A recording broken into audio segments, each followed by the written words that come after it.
Hi, Deej.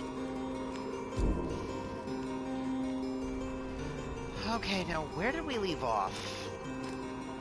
Oh, whoops. My sound on my phone is too high. There we go. That's better. Okay.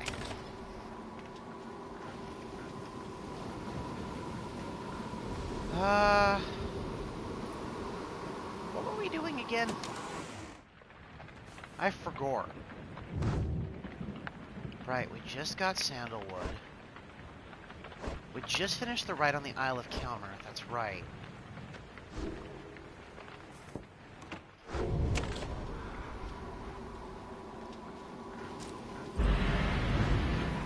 What were we doing? I forgot. We didn't play this not that long ago, and I have already plumb forgotten where we're going.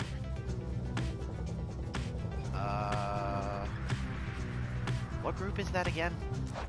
Whoop.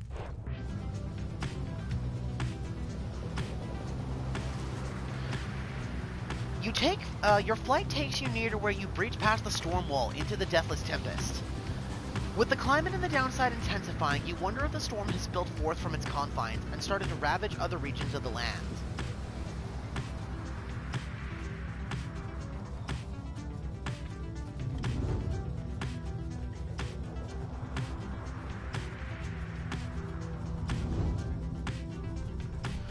Right.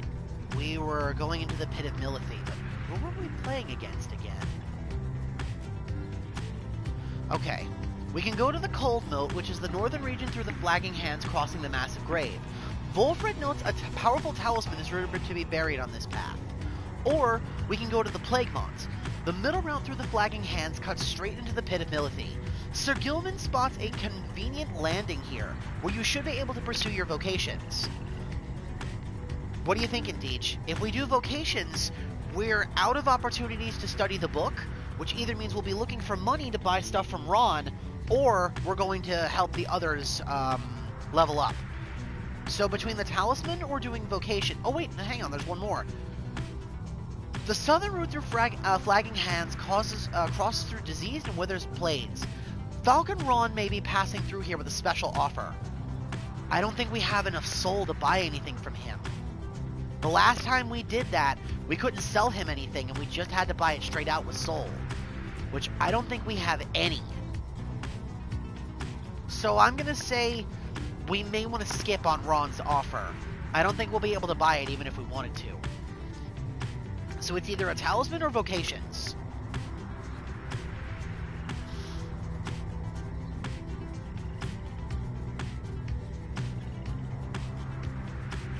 Okay, I agree.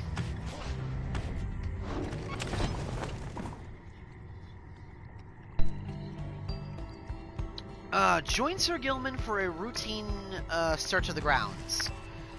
After having reached the soiled grounds of Plague Mount, you volunteer to survey the grounds. You prepare to head out. However, your companions beat you to it in this case. Hold, Master Reader! This knight and good Pamitha shall reconnoiter in your stead! They depart, leaving you to rest up. When they later return with nothing much to report, you are feeling better, and are in the midst of deciding which of your vocations to pursue. Yep. Oh, we can talk to Sir Gilman. Studying in private. Oh, that was the temper... No, that was the withdrawn we could have bumped into. Okay, I just need to remember. The one for the old dog is the Fate, and that's this dark purple, like, triangle, like a quad spear shape. So that's the only boat I don't bump into. Everybody else is fair game. Yeah, he does. I love the look where it's like that literal fire burning in his eye. Sir Gilman is so expressive, and that's one of the reasons I really like him as a character. Pamitha is gathering imp feed with Faye. Faye is gathering imp feed with Pamitha. Sir Gilman is nearby. Tizo is running the centrifuge. Sandra is doing nothing currently. Tarek is doing some cleaning. Does Sandra have anything to say? No, she doesn't. At least not right now.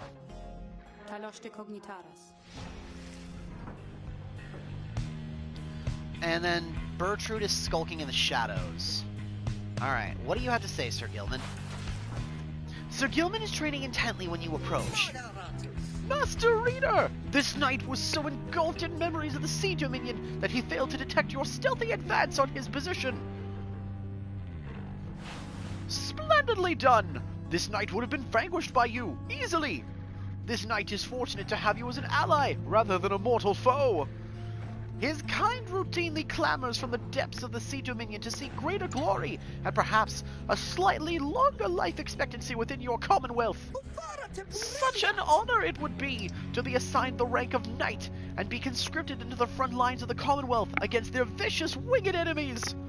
In the Sea Dominion, it was our ultimate goal to fight our way to the surface, past our brethren, past the razor reefs, the strangled kelp, the snaggle fins that prey upon our kind. Sir Gilman continues listing undersea dangers and terrors for some time. Past the blood sniffers, the electric scallops, the rogue worms of the frigid current, the paralyzing nets of the far fishers, and even past the scalding waters of the glowing trench. Finally, he trails off. Yet, even despite the myriad challenges of living in the Sea Dominion, it is each would-be worm knight's duty to abandon that place at his or her soonest convenience. How humorous it was to learn that life with your commonwealth had quite a bit in common with our own existence under sea. 'Twas not all pomp and glory, as the stories told. Perhaps it is our lot, as worm knights, to bring strife with us wherever we should go. For even here, it seems, is our kind pitted against both our brethren and all others. He remains silent for a while, but then... Oh, well, it is fortunate that this knight found within this place so fine a company as yours. It is a most different change of pace to strive toward a common purpose rather than strive constantly to outperform each other's toward one's own self-gain. Although, to the extent we are competing still, this knight shall ever strive to take the lead. Make no mistake about that, Master Reader. This knight was born to be the best, just like all the billions like him. Now he is off to steal himself. Your pardon, Master Reader. He scoots off somewhere to continue with his self-made training regiment. Sir Gilman has gained +1 quickness for the next rite. Oh my goodness, this goober, this absolute goober of a worm. I adore him. He's very fun. Alright, forage for resources. Search the surrounding areas for valuables to add to your Black Wagon stash of goods. Jagged stones. You sense traces of celestial residue here. Stardust settles into the coagulated slime along these rocks. Noxious herbs. You sense something Falcon Ron values here. Foul vegetation that nonetheless would fetch a decent price at the slug market. Noxious herbs. A Mind Stone. Something you forage in the Flagging Hands region. What? There's a lot of things I know I never did. What did I not do? Oh, we're going up against the Fate. That's right. Because we don't have the old Hound's backstory. But now we do. Oh! A messenger imp with news and rumors from the other side comes huffing towards your wagon. Here in the muddy bleakness of Flagging Hands. You let it in and offer it some light refreshment, as Ruki would have done. The imp's messengers turned out to be about him.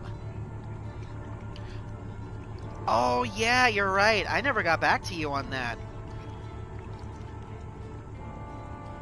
The imp's message turns out to be about him. You learn Ruki's past transgressions were all forgiven in the Commonwealth since his return. He was even offered a well-appointed home and a place of business. It must have represented just the kind of lavish lifestyle that Ruki always claimed to have had for himself and his extended family. Eventually, and somewhat reluctantly, however, he refused the gift. Instead, he tracked down Volfred's ancients and gave them ample information, thus emboldening their ranks. The last bit of the message sounds as though it was transcribed word from word for something Ruki said. It simply reads, "The rest of you better get back here soon, or else!" You thank the messenger imp for the report. Soon it has all your companions talking. Hard to believe he had turned down living in that kind of luxury, though maybe he got used to it here. Don't you think he must have been sad to turn down a house? I hope he isn't sad. We understand this rookie holds no small degree of influence, at least among his kind. I had every faith that our friend Rookie would stand tall and rise to the occasion. Ah, the noble Rookie! He sets a shining example unto us all! Tizo is happy to learn that Rookie joined the revolution in the Commonwealth. The news of Rookie's liberation fills you and your fellow exiles with newfound resolve. The messenger imp accepts some scraps to eat from you and rushes off. Your companions have all gained 1+ hope for the next rite. Wish Rookie good luck.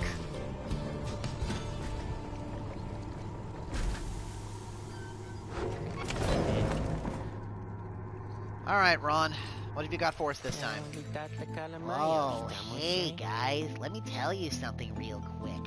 Now, I happen to have heard that Mr. Greentail, he's moved on, or something like that, right? Well, I just want you to know, he was one of my most favorite customers, and because of that, I'm giving you guys the same deals, okay? Ooh! More of those, sun, star, and moon serums. But what's this? Flame Leech! After dousing an adversary's pyre, the bearer's pyre recovers fire equal to the damage dealt up to 50%. A creature from the Black Basin which feeds on flames. Fortunately, it is quite friendly. Oh, that is torqued! That's really good! But it's really expensive. It's 140 soul. Great taste.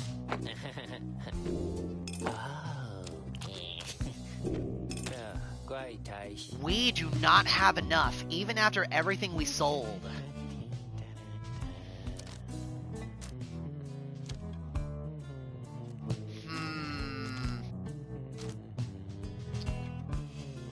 That Fire Leech is really good, but we wouldn't be able to get it this right, and we're starting to come up against some pretty difficult opponents here, so I'm thinking instead, let's buy some Stardust to level up our talismans a little bit.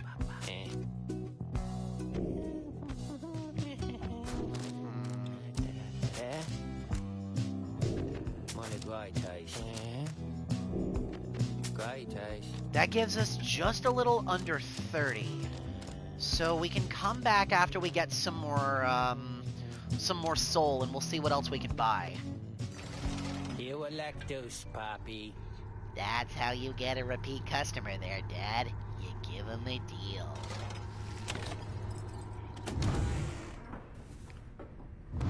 Okay.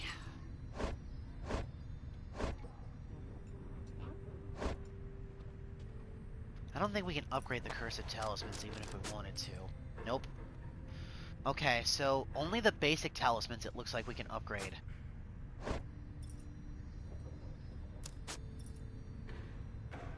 Okay, that talisman caps out at 20. I don't want to waste, like, Stardust like that. So, what's our game plan here? What talismans do we level up? Also, I think I'm going to take the Cursed Claw off him, because unfortunately that didn't work super well with the way he was teleporting.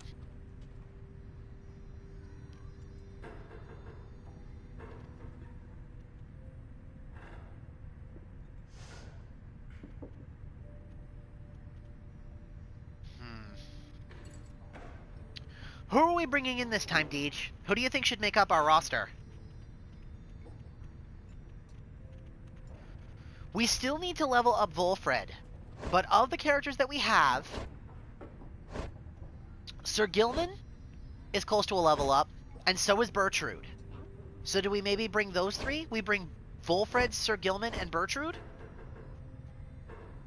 Just because they're the closest to getting, like, Volfred we need to scale up. There's no ifs, ands, or buts. But Sir Gilman and Bertrude are almost level 4. They should actually both level up after this. Okay, so he's going to keep the Burning Promise, because that talisman's really good. We need to figure out what we're going to give Volfred.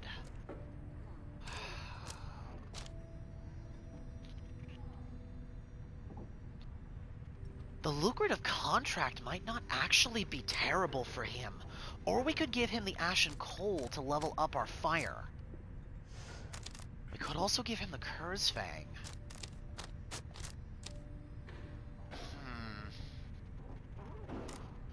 I don't know.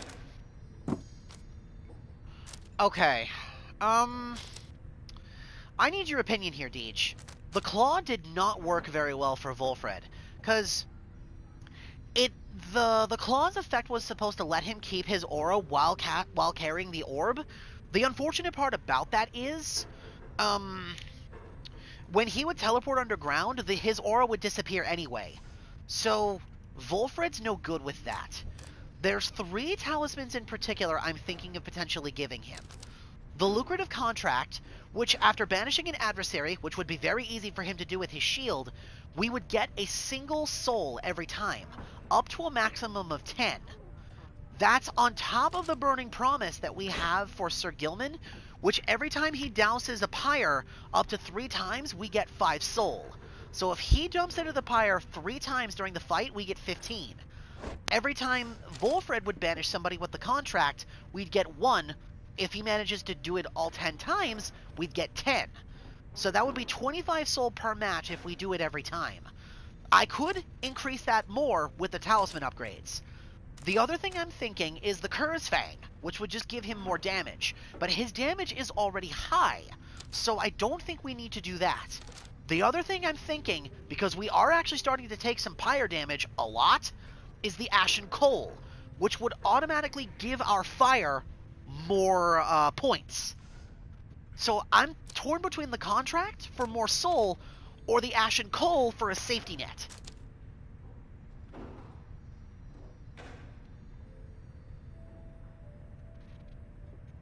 You think so?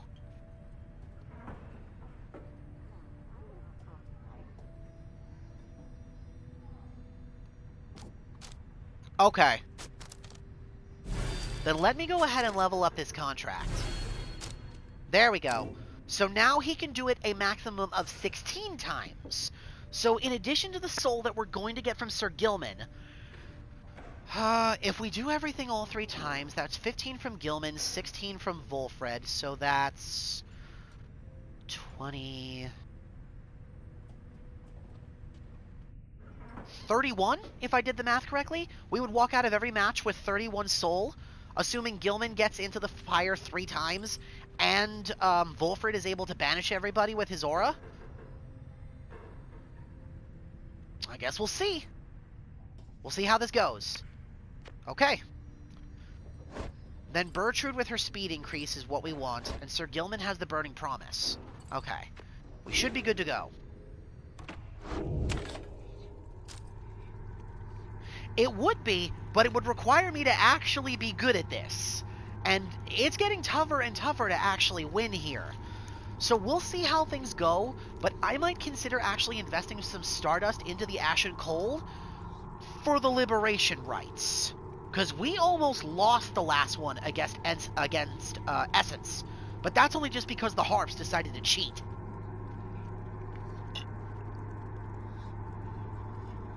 We'll see. You and the others are busying yourselves for the commencement of the rites this evening when you notice Faye behaving strangely, more than usual. Maybe he's here? I mean, I think he has to be. Somewhere nearby? She notices you then. Oh, I'm sorry, Reader. I was just... Oh, it's just... I think maybe my friend is here? And I was hoping to say hi to him before we have to do the ceremony with the Star Ball. Wait, is that... That's him! That's him! My friend is here! He's here! Just then, your adversaries, the Fate, arrive on the other side of the pit of Milithy. They begin making the necessary preparation. Oh! She's talking about, Dalbert's son! Faye rushes over to them before anyone can stop her, even as the stars above start shining through the darkness.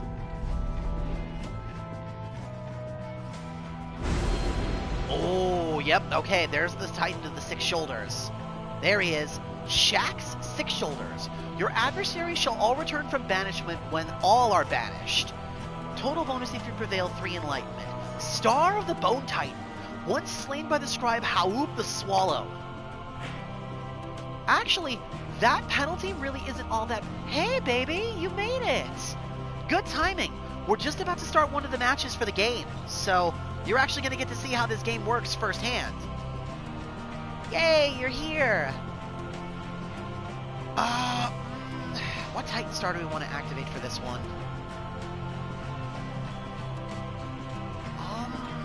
Okay, which ones have we done? We've done Arazek, we've done Endriga, and we did Yizlok.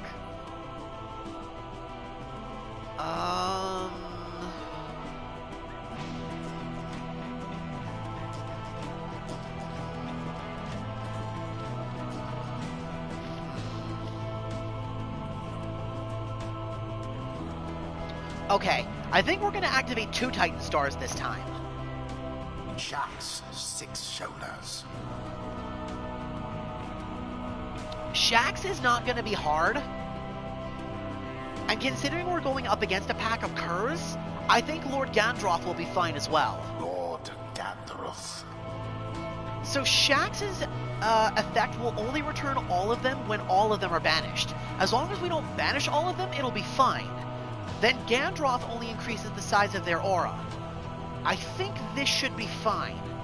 The hardest one to do for this one, Deej, would probably either be Sangrius for the extra health, which I don't want to do, or Unfathomed Plurnies, which is for quickness. Against a pack of curs, quickness is a death sentence.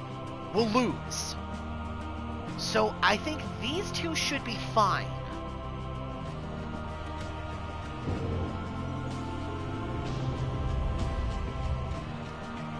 Trust me, I know.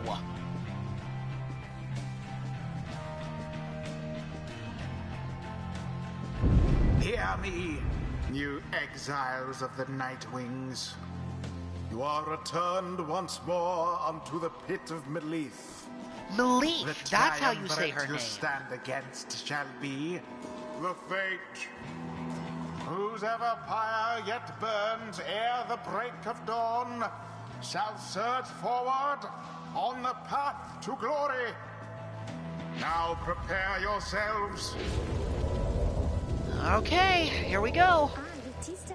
Oh, hello again. Hello.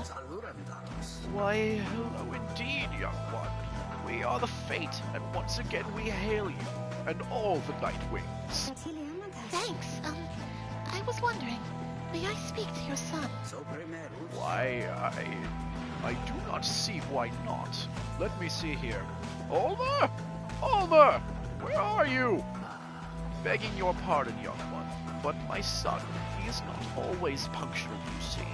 Hold, I shall go and fetch him. Oh, okay. I mean, my friend, I hope that he remembers me. Huh? You? Wait, where is father? Father? Oh, hello again. Your father, he went looking for you. Did you not see him? I don't know. That's a good question. I don't know if it's a crush or she just genuinely likes Ulmer. Like as a friend. I really don't know. No, I did not see him. This had best not be some Nightwing's trick, or else I'll... Ah, there you are, Ulmer. Our cordial adversary wishes to salute you, I believe. Oh, that's right. I mean, here. This is my salute. I am saluting you. It's nice to see you, and may the scribes watch over you, okay? I want them to watch over us as well, but maybe just this time, or not just this time, but this at other times, maybe. They can watch over all of us, okay? The 2 of them stand and watch as Faye skips over to rejoin your group. An unusual sort, that one. She is. She is about your age. Father?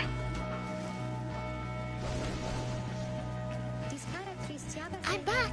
Sorry I'm late. I'm ready now to do my part however I can. Who shall it be this time? Okay, we've got the roster updates for Dalbert and Ulmer now. That's an 11 presents for him. Wow, that's a huge boost. What does he have? The Dying Flame. While the bearer's Pyre has less than their adversary, the bearer deals bonus damage by +6. And he's max level now. Dalbert can jump a second time while airborne. While sprinting, Dalbert accelerates faster than usual to an even faster top speed. After banishing an adversary, Dalbert has a 50% chance to return in only 1 second. Moonsault. Dalbert can jump a second or third time while airborne. Okay. So that means his Pyre's damage would go up to... Wait. 21. His son has the exact same thing. His presence went up by... Wow. From 10 to 18. But they've also got an imp. That's the one that scares me. A presence of almost 30 is demon levels of big. That's an issue. What does he have? Elusive Nature, Titan's Rage, which increases the blast radius even more, and Safe Return. After imploding, he returns faster. Okay. Alright. What does he have to say here? He was a chieftain. The Curs still recognize the Alpha Chiefs in a solemn nod to bygone tradition. He was born under the Liberec star, born on the first of 10th moon, suggesting he is tactful and empathetic. His crime? Blasphemy. He publicly celebrated a holiday whose traditions were deemed unacceptable in the Commonwealth. The motive? Insurrection. The record states he attempted to undermine Commonwealth tradition and common decency, and he has so far been in exile for 5 years. Which, given his old age, that's a long time. He took pride in his heritage, as a descendant of the Alpha Chiefs thought to be descended from Jomar Menimane himself, but his more vocal attempts to preserve old traditions in the Commonwealth often fell on deaf ears, or even roused anger. One day, he dared to publicly celebrate Fang Song, even against the wishes of his family. His family's caution was well founded in this case, and he and Almer both were taken and exiled. In the downside, tales of their deeds preceded them, and the Fates soon approached them and took them in. Alright. Almer is a savage just like Faye. His past was an aid to Dalbert. In the old traditions of the Curs, the young were duty-bound to learn from and serve the elderly. He was born under the Cassius star, born on the 30th of 6th moon, suggesting he is contemplative and passionate. Crime? Resisting arrest. He rebelled against the determinant of a suspected blasphemer, who wantonly ignored tradition. Motive? Filial piety. The records state he stood with his blasphemous father purely out of obligation. Likewise, he's been in the downside for 5 years, just like Dalbert.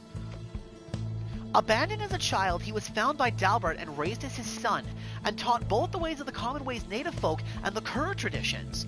Though much more cautious than his father, he always loved his father deeply. So when his father was being taken away for his blasphemous recognition of an older practice, Almer put up enough of a fight to where he ended up sharing in his father's fate. In exile, they have remained inseparable. And then the little imp here is just serving the fate naturally. Alright, so our team as it stands right now is Volfred, Sir Gilman, and Bertrude. It is done. Our adversaries. But another set of masks and raiments to be brushed aside. Steel yourself, Armor. Are you prepared to face our adversaries once again? Oh, no, that's not his voice. Steel yourself, Armor. Are you prepared to face our adversaries once again? Always, Father. Let us prevail, here and now. Let us do so indeed, my son.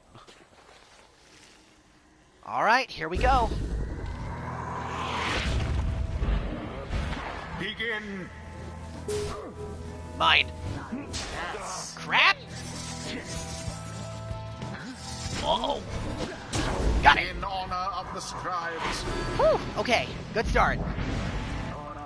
Well done, my noble friends, but can you sustain such vigor through to the conclusion of this rite? The orb. Douse Pyre without banishing. Verily. Easy. And we got some extra money for that, thanks to the imps.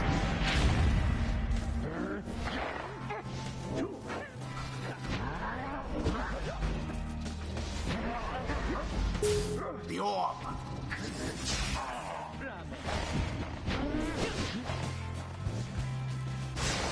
Crap. Uh-oh. Your pyre cannot take much more of that.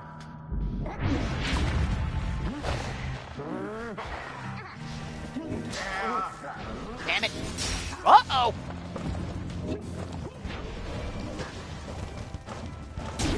So it is.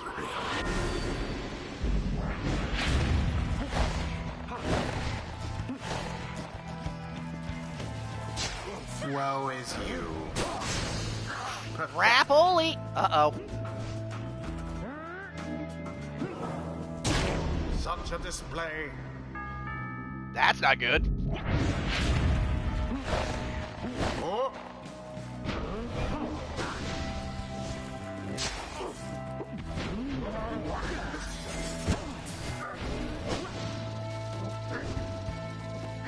I know, I know. Well, now that was exciting.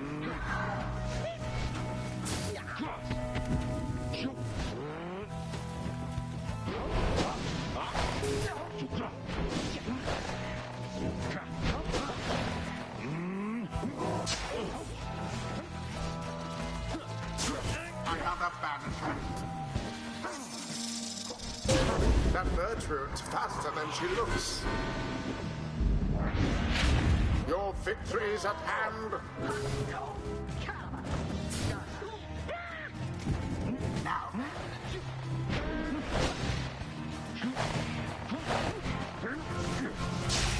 Damn it.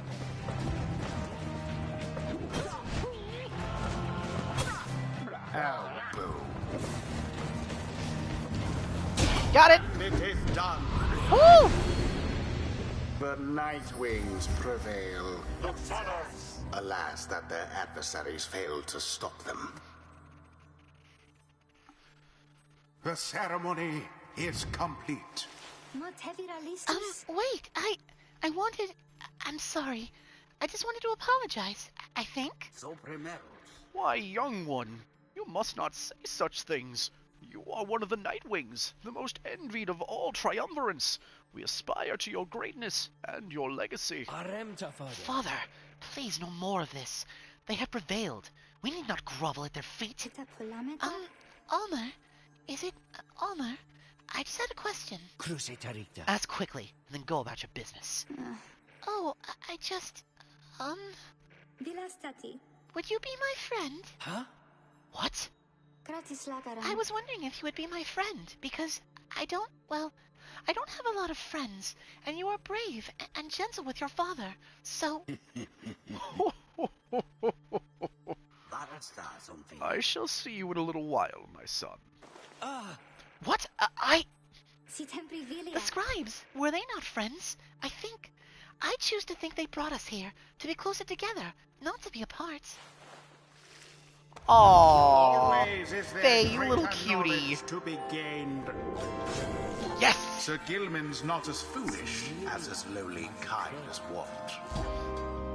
This knight wonders at times about why we are here. Excuse me. Why we are here, and which forces have transpired to bring us here together. Has Under King Oris himself taken an interest in this noble quest?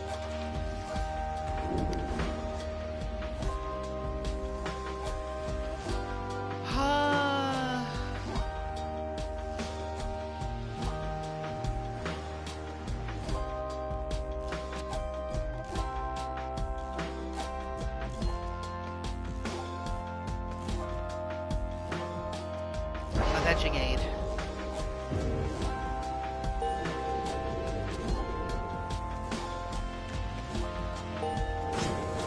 Apparently, the exile Bertrude is committed to the path.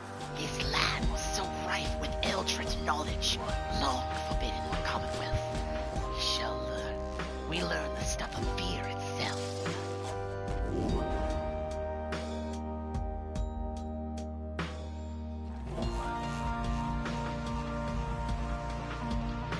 I'm actually kind of curious what this will do. Feral Curse.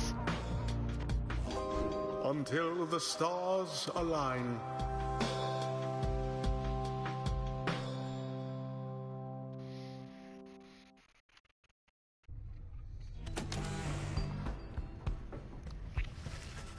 After you overcame the fate in the rite, there is little time for you to rest as yet. The night beckons, and the next rite reveals itself to be a vital one. It is already time, reader. Come see for yourself. The coldness of the season now presents to us another chance. He heads out straight away, and you follow in turn. Indeed, among the remaining stars, you see one of which you are familiar now burns ever brightly. The path of freedom is laid before you. Pursue it. Oh my god, is it time for another liberation rite already? It is! That was quick! Okay, so that's Endriga, Lord Gandroth, Shax, Zilvius. Here, this is another one. Dolinus, the Titan Star, the star of the Bolted Locket, an ill omen which has engulfed the star of the Black Saddle. Right, I remember it was only 2, but it still feels faster than it should be. Does that make sense? Okay, so we've got one more Titan Star that we unlocked.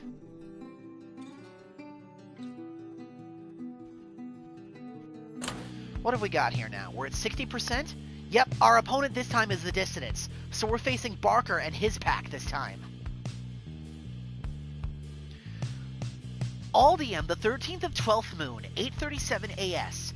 Here we go again, another opportunity to liberate one of our own. Wolfred suggests that the plan in the Commonwealth has hit a few snags. His agents need all the help that they can get over there. We're currently at the probability of 61%. We need to make a decision here. Who's going to be the next person that we set free? The golden star burns bright over the fall of Solium. Barker is already on his way.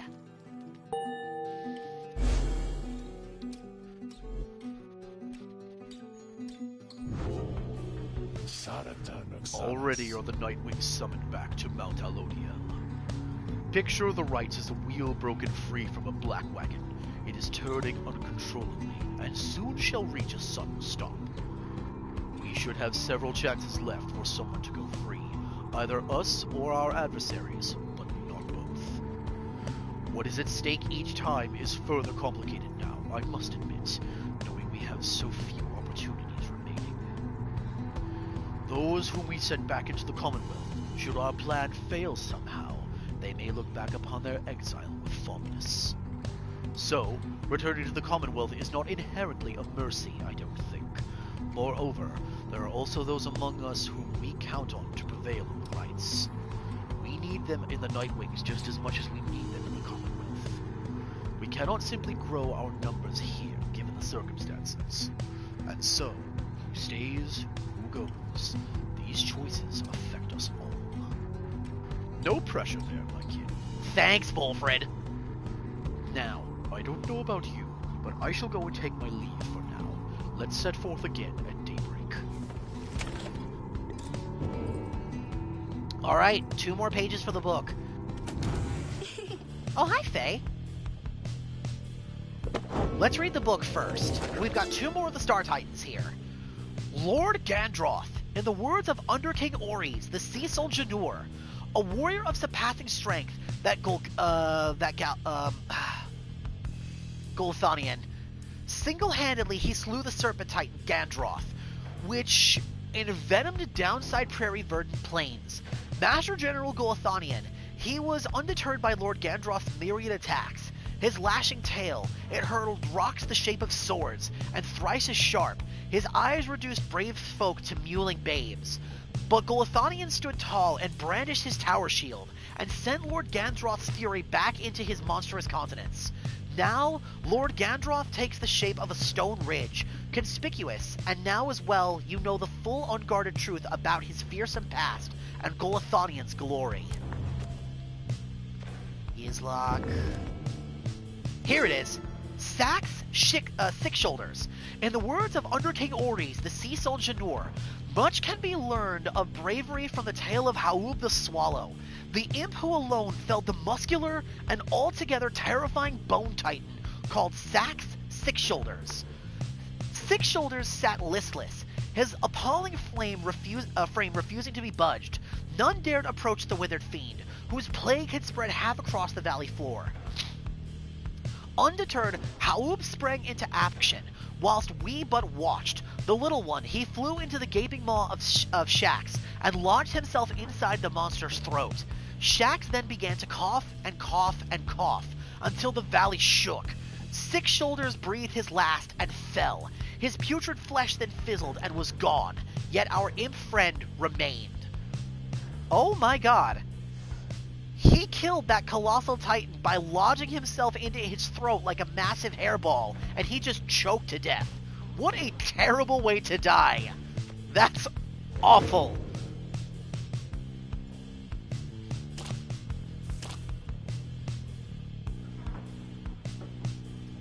Wolfred is taking inventory. Tarek is humming a melody. Sandra is laughing at something. Tizo is napping somewhere. Faye is nearby. Sir Gilman is training. Pamitha is having a drink. And Bertrude is concocting enchantments. Alright, Faye, what have you got to say? Faye seems very happy about something and has been chanting softly to herself. On closer inspection, however, she seems to be engaged in conversation with the wagon wall. And so, out of the right, he said to me, I think he said to me, farewell. Can you believe it, little brother? He said that, and then he left to go and find Mr. Dalbert, who went on ahead. And so, I think that maybe we're friends now. Don't you think so too? We have a lot in common, don't we? Friends are supposed to have a lot in common, right? For instance, we're both fighting for those who we care about, and for those who helped us when we needed it the most. Is that not so? He is very lucky to have met Mr. Dalbert, isn't he? She falls silent for a time, and then... It cannot be that the 8 scribes intended that all of us just have to fight each other all the time. It just cannot be. So many whom we face, they don't like us very much, do they? Because if we prevail against them, it must mean that they cannot go home, even if they really want to. So that's why they don't like us. Back home, when they told me to stop being me, I didn't like them either. You know what you want to know what I think, little brother? I think the scribes put us together in all this so we can learn from one another and grow closer together as friends. That is what I think, little brother, and I told them so. And maybe the next time I see Ulmer and Mr. Dalbert again, they will be happier to see me then. She bounds off, noticing you as she goes. Hi, reader. You sense some burden has been lifted from her, and her knowledge of the rites, however informal it may be, has crystallized into a deeper understanding. Faye has gained +1 hope permanently. Wish her well. Hell yeah!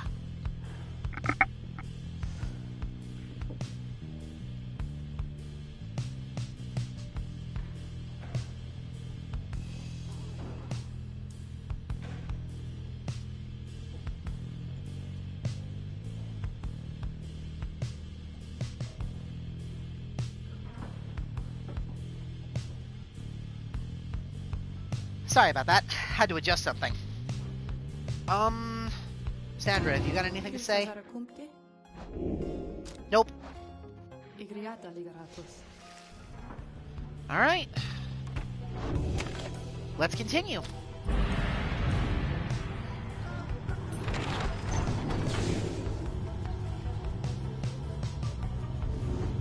Excuse me.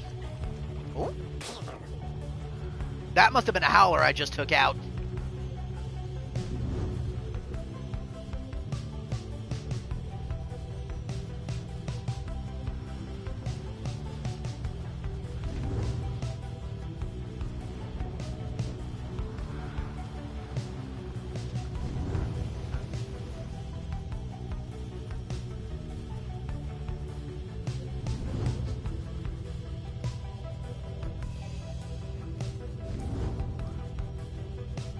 Alright, we're here. Back on Mount Elodiel. Emperor's Ascent. A gap through the nameless lower summits beneath Mount Elodiel. You sense Tizo shall gain favor from the scribes if you land here. And Emperor's Fall.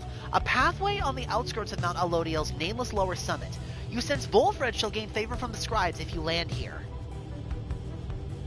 What do you think? Tizo or, Volfred?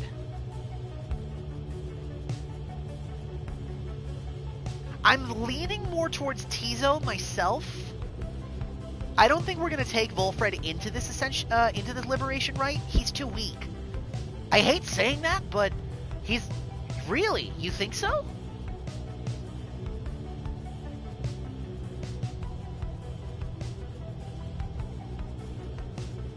Okay, explain your reasoning. The reason, like, obviously Volfred's not getting out. Like, I don't want him to leave. We still need him here. But are we going to take Volfred into the liberation rite with us? We need to think about characters here that are going to get buffs, because they're going into this for the next rite. Are we bringing Volfred, or would we rather bring in Tizo?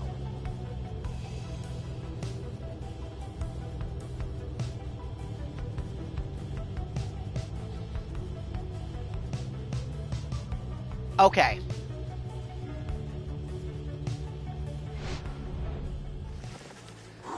You make landing upon Mount Elodiel, where Volfred pulls you aside while the others complete the post-flight inspection. He puffs at his pipe before speaking up. Ligaratus. Reader, as you know, I now wear the raiments once again. This means that I myself may soon be worthy to regain my freedom in the eyes of the 8 scribes. Know, however, that it is not my wish to go just yet. It is true I could be of some benefit to our plan back in the Commonwealth, but I feel my place is here for the time being. Perhaps once the Nightwings are on surer footing on their path, my time shall come. Those are my feelings on the matter, and I wanted you to know. I shall, of course, defer to you. Our path is not to contradict the reader's will. Anyway, I trust that all of us, yourself included, shall find our freedom. If not soon, then by the time when this is all over. Okay, so Volfred even agrees with my assessment. We need him here more.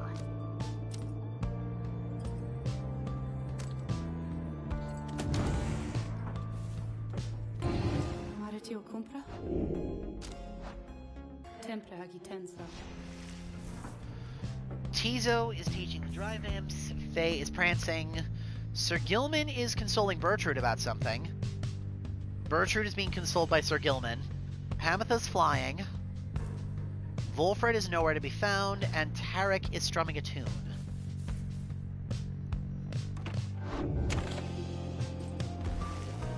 Having completed the post-flight inspection, you and Tizo visit the monument of Trieste Tithys, here in the Emperor's Ascent. Please tell great-grandfather I said hello, old friend. I hope you are all right among the stars. Aww. You must know why the stars are fading out, because none of us do, and some of us, I think, are beginning to feel afraid. Please grant us the courage to press on. Soon he is finished paying his respects. You return to the wagon in silence, feeling as though Trieste Tithys has shown you favor. You shall soon ascend to the mountain, though there is time to pursue your vocations. Tizo has gained +1 quickness for the next rite. Okay. Money. Money, money, money, money. We need money. Sir Gilman is crawling in the wheelworks. Faye is humming softly. Pamitha is seeking fresh water. Bertrude is shedding her skin. Gross. Volfred is tidying up. And Tarek is also nearby. Hi, Tizo.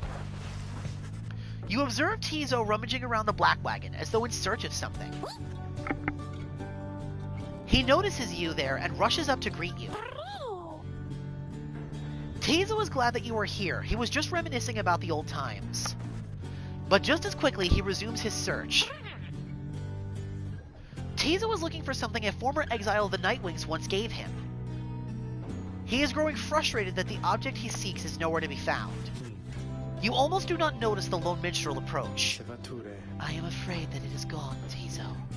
I am very sorry. Reader, it is nothing that ought to be cause for much concern, merely that Tizo has misplaced something of sentimental value to him. Aw, baby. It was just a spare bandage, he indicates, exactly like the one on his horn.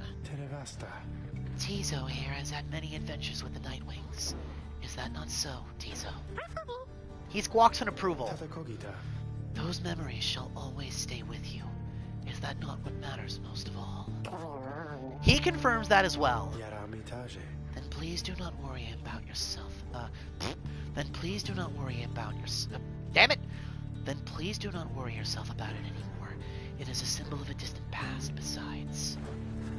Tizo skulks away up into the rafters. The lone minstrel watches him go. The object that he seeks does not exist, reader.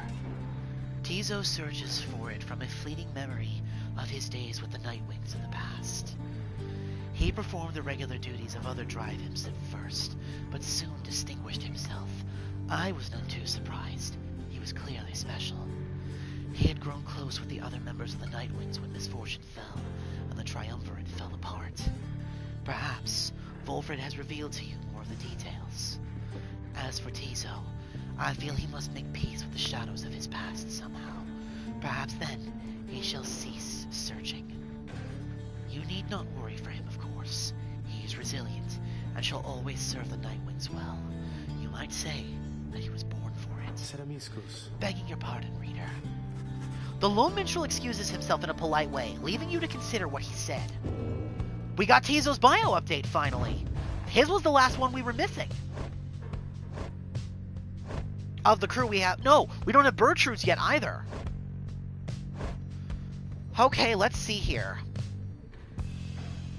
He was born under the Torvon star, born on the 13th of 5th moon, suggesting he is steady and collected. Alright, here we go. Convicted for not applicable. He was born in the downside and has not yet had a chance to break Commonwealth law. Motive not applicable. Though guiltless, he indicates he would commit the foulest crimes against Commonwealth cuisine. Years exiled. Tizo was born in the downside, though perhaps longs to live someplace else. There are a lot of imps in the downside, but few, if any, are like this one. In fact, he seems to be descended from the most famous imp of them all. Tizo is older than he appears, and drove the Black Wagon of the Nightwings for many years, learning much about the rites while traveling with the Triumvirate. But, when misfortune fell, he disappeared. He re-emerged years later, having become an integral part of Wolfred's plan, and to serve as liaison between Wolfred and a certain band of exiles whom he entrusted. Aw, Tizo. You precious little baby. I love you so much. You're a good boy.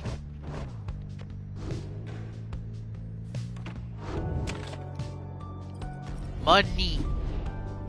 Scribe's Monument. You sense a potent serum here. Frozen moisture collected from these effigies is said to have divine properties.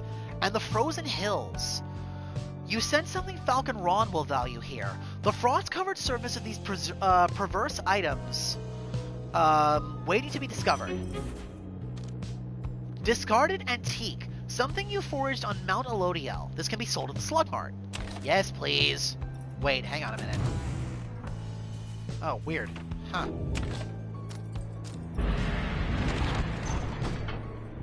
Okay, Temple High Road. The first of two paths leading to the mountain's summit. You sense Bertrude shall gain favor from the scribes along this route. Or the Temple Sistren. Second of the two paths leading to the mountain's summit. You sense Pamitha shall gain favor from the scribes along this route. What are we thinking, dude? Pamitha or Bertrude?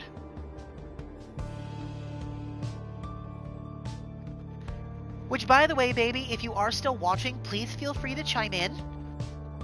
I'd actually like your opinion on some of this as well, even if you're coming into this a little late.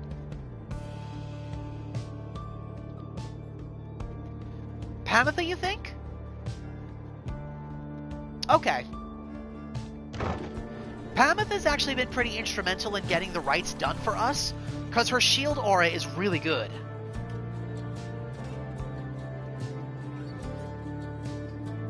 I know you are, baby. You're just quietly listening, and I appreciate you being here. I miss you. En route to the mountaintop pass, you pass by the monument to Under King Oris, and Pamitha happens to take notice.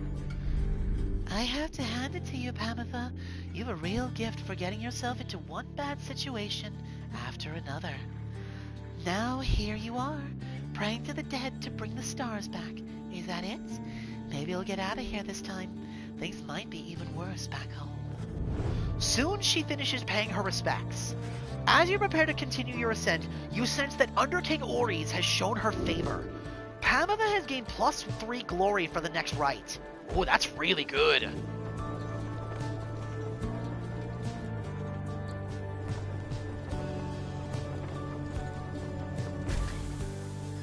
Alright, here we are.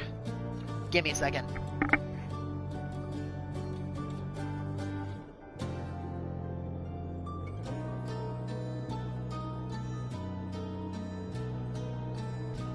Sorry, I had to pick up Bugaboo and put her back on the bed. You and your fellow exiles gather at the foot of the Scribe's Gate, before an archway carved of stone, where stands the Gate Guardian. Greetings to you, Celeste. I see the exiles of the Nightwings have returned, even as the cycle of the rites begins drawing to a close. The Nightwings accept this as the will of the scribes. The Gate Guardian laughs at this softly, for some reason. Yep, Bugaboo. She's just laying behind me. So is Sasha, and Sonia's laying at my feet. My puppies. And you, Tarek, do you accept their will as well? The lone minstrel does not answer her. It is no matter.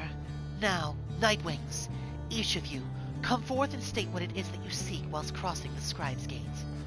One by one, the Nightwings declare themselves. You all pass through as before.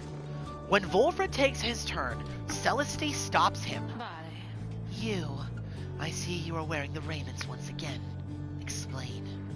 The cycle of the rites is ending. While I do not know exactly why, I have my fears. One of my contemporaries, he who fell from the summit long ago, he lives and seeks his liberty again. He stands against us now and believes his triumvirate to be the true Nightwings. I remember well the contemporary whom you mean. Then the Nightwings stand divided. Yes, and so I wear the raiments once again, in case that it may help to right this wrong. For I am Volfred Sandalwood, and I seek liberty for each of us, so that one day we all might stand, shoulder to shoulder on the other side, and bring our freedom to the people there. She considers Volfred's words for a moment. I see. Then move along. The Guardian of the Scribe's Gate regards you all, and then she beckons you onwards. The 8 scribes bid the Nightwings welcome. Go forth with glory. Celeste. What is it, Tarek? The will of the scribes. Long have we both followed it. I think you would agree. In equal measure has it drawn us close, as separated us. But if their aim now is to keep us apart for another age or longer, then no, I do not accept their will. His eyes are open again. You blaspheme, Tarek, and at the gate no less. But the lone minstrel simply puts his hat back on.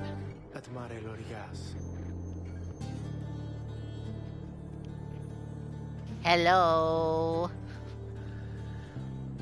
Then may the scribes themselves admonish me until tomorrow night, Celeste. Ooh, wow. I did not expect Tarek to talk back to Celeste like that. Drama! Having reached the peak of Mount Alodiel again, you see the vastness of the downside all around you. It leaves you deep in thought regarding which of your companions ought to go free this night, as Ruki did last time. Hello, Ron. Hey, guys. So, like, I don't know what's going on up there with all them stars all acting real weird and stuff, but let me tell you something here. You ain't gonna find a better deal on all this stuff from anybody. I mean anybody in the downside. You can trust me when I tell you that, okay? So go ahead, stock up.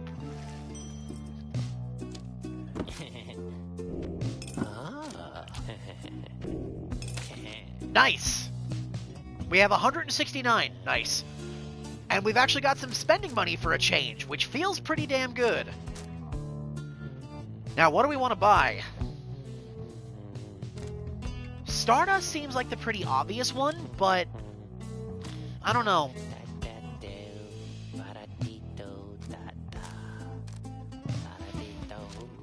What do you think we should consider getting here? Should we get some more Stardust to level up our talismans, or should we buy something new?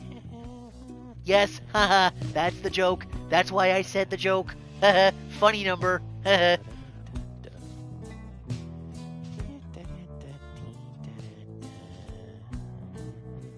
What do you think, you two? Should we upgrade what we have, or should we buy something new? Because we only have so much.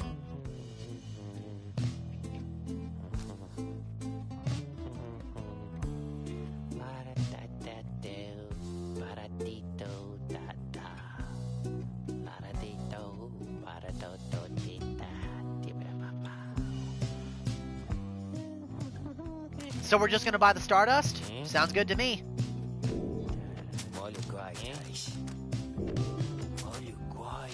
And that still leaves us with 60-something left.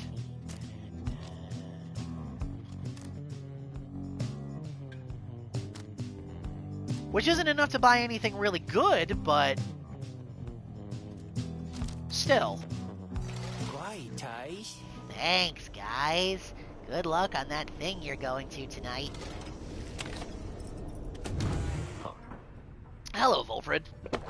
We've got another page in the book here as well. Slug Market. In the words of Jomer Menimane, the Alpha Chief, there are natives to this land with some capacity for thought, an oddly keen instinct for the mercantile, suspicious creatures, but not disagreeable entirely. From time to time we make exchange with them. They lure us with coins for the imperial... they lust for coins for imperial soul, though why they do not say. We speculate it is a delicacy. It serves as little purpose It serves little purpose to us here, whilst their slug market wares are sometimes valuable. The creatures appear drawn to places where the heavens shine the brightest, perhaps because they know we are as well. What they want exactly is unclear. We taught them of our land, yet they remain preoccupied with simple things. Okay. Now it's time to make a decision. Who goes free? We have 6 to choose from, and out of those 6, only 5 of them are probably eligible. The one who is not is Volfred, and quite honestly, I don't want to bring him into this fight because he is so weak. He's not even level 3 yet. We need our heaviest hitters here if we're going to fight against Barker, because it's going to be a pack of curs. They're going to be fast. So, what do we think? I'm thinking Sir Gilman should absolutely be a part of this. Whether we let him free or not is up for debate. But I'm thinking... yeah, I don't either. This is where things are going to start getting tricky.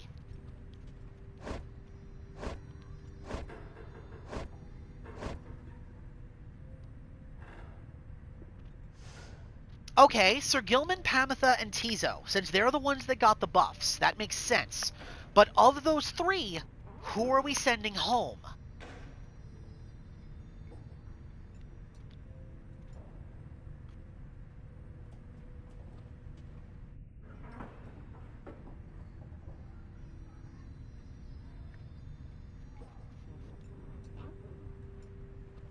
You think so? Sir Gilman.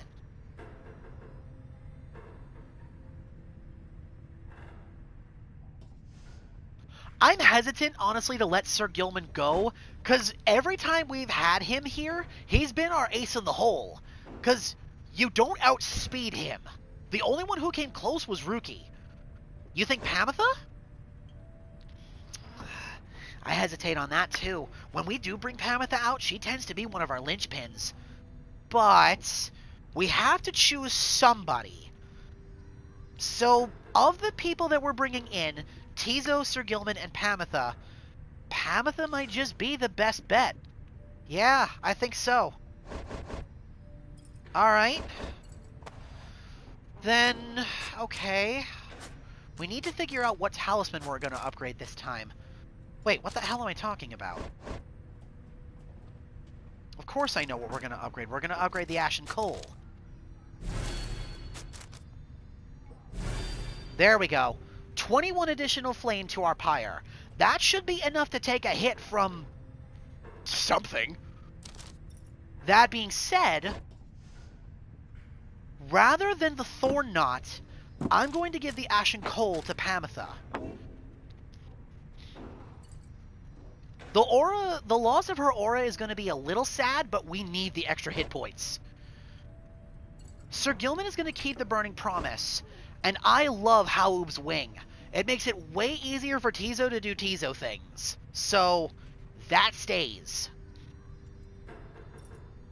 Alright, I think we've got our crew. Tizo is napping before nightfall. Faye is staring in awe at something. Sir Gilman is admonishing himself. Poor baby. Pamitha is meditating. Bertrude is practicing her breathing. Oh, she knows Qigong. Interesting. Tarek is searching the sky. And Sandra is wallowing in her banishment. She still has nothing new to say. Alright, Volfred, what have you got to say? Volfred looks up as you approach, and he smiles. I never thought I would say such things, my kin, but it is good to wear the raiments and the rites once more. The march of time does have a way of healing certain hurts. Besides, the Nightwings of today, we are a very different beast than the triumvirate who took me in almost a decade ago. Ours was a triumvirate of exactly 3. Well, 4 with Tizo, who proved to be an exception, though historically, the Nightwings never took on more exiles than needed. I have mentioned my predecessor, Brighton, and my former companions, Erisa and Orlek. Perhaps naively, I had hoped my time with them would not be relevant directly to what we now attempt. But seeing as our stories are now intertwined, do let me know if there is more you wish to learn from them. Yes, please. Volfred invites you to inquire about the former Nightwings. Let's start with Brighton. Thus far, you have heard only passing references to Volfred's predecessor in the Nightwings. You inquire about Brighton, who you understand once liberated prior to when Volfred first joined the Nightwings. I never met Brighton in person, but I know him rather well by now. Though, for that matter, my kid, so do you... Tarek! I knew it! He studies your reaction for a moment, then... Brighton was born wealthy, but not special. Otherwise, you would have no reason to have heard of him. He was exiled for neglecting misconduct. I do not know exactly why. I do not care for spreading rumors. I first heard of him through Erisa and Orlek, who found in me a suitable replacement following his liberation. They spoke little of him. Orlek gave the impression they did not see eye to eye, but he assured me I would soon hear from him myself. Indeed, as I became accustomed to the book which you know well by now, I soon began to hear the voice. Volfred looks at you as if to see if you yet take in his meaning. Wait, no. Is he the voice? Instead? You see, my kin, after Brighton's liberation, he assumed a new identity within the Commonwealth, and a new responsibility to the Triumvirate which liberated him. That voice you hear from time to time, whenever the stars align, it's his. Oh my god, no way! So he wasn't Tarek, he was the voice. What the hell? How? He is no longer Brighton.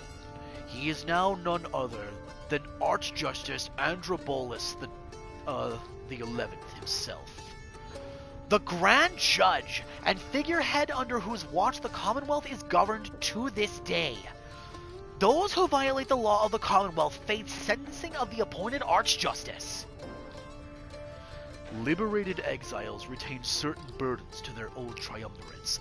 They have much to thank them for, not just their freedom, but their exalted status in the Commonwealth. The theocratic rulers of the Commonwealth, they do not wear masks and raiment simply for the sake of ceremony. They are not who they appear to be. Their public pasts are nothing but a fabrication. Like Brighton, they were once exiles too. Brighton, that voice. He has no love for either one of us by now. He knows full well what we attempt to do, yet he is bound by the traditions of the rites. He shall always stand on ceremony, but complain. But I think he knows deep down that he is powerless. How ironic that one of such high status in the Commonwealth should be so frightened of some long-forgotten exiles such as we. Anyway, that's Brighton for you. He must have seen in you the potential to be one of his staunch supporters, for a time. If that's a path you wanted to pursue, I should apologize. Now then, whom else should we talk about? Arisa. She betrayed Orlek, causing the Nightwings to fall apart. Why would she do such a thing? You ask about Arisa, who you understood betrayed Orlek at the moment of his liberation, then perished in the Shimmer Pool. I am afraid you know the brunt of it, my kin, but I suppose you ought know something of Arisa's past, lest you be quick to judge her solely by her actions. Mind you, I would never make excuses for the terrible choice she ultimately made, but her life, I understand, was very difficult. Arisa had been exiled for the foulest of acts. You could see it plainly branded on her face. Such was the heinousness of what she did in the eyes of the Commonwealth. She was an apprentice blacksmith in her youth, taking up the post left by her brother. He had fallen in a battle on the blood border, despite wielding their father's own lance and armor. Her father never quite recovered from this, and had grown cruel and detached. It was Arisa who took the brunt of his fury. He expected the impossible of her. One day, it was all too much for her. So when next he lashed out at her, she struck back. She struck back again and again and again. When they came for her, her father was gone, and she was not herself.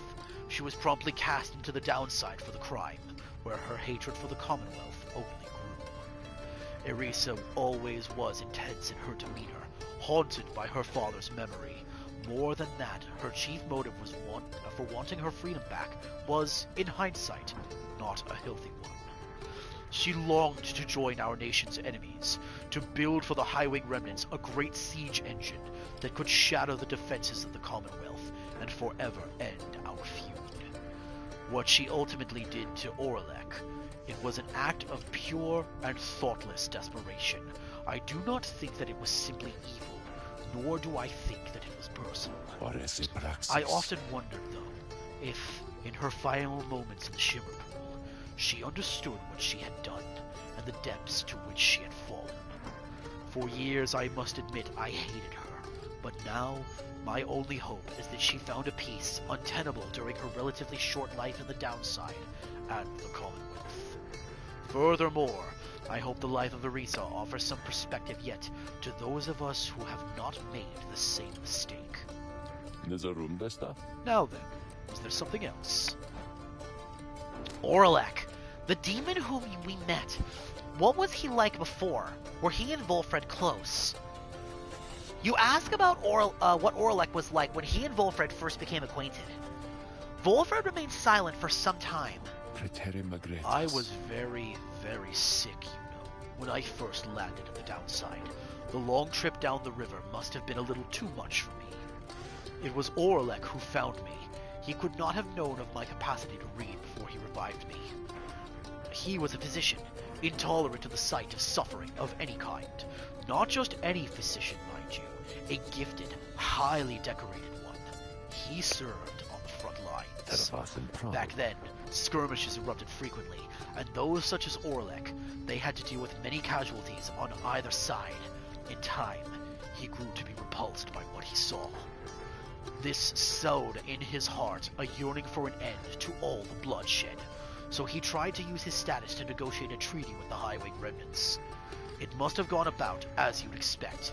He was given direct orders to return to the front, but when he refused to soil his hands again, they cast him to the downside. Here, he gained the notice of the Nightwings, and before long, he grew to be one of the finest rite conductors anyone had ever seen. He was instrumental in the liberation of his companions, whose roles in the Triumvirate were later filled by Arisa and me. In time, Orlek's own opportunity for freedom came up. He longed for it, so that with his exalted status, he might stand a better chance of negotiating peace. However, on the evening of his liberation, well, you know the story from that point. Volfred breathed a heavy sigh. He and I were kindred spirits for a while. I could not bear to think that he was gone, and now I still cannot entirely believe that he is back. He is our adversary now, transformed, grown cold.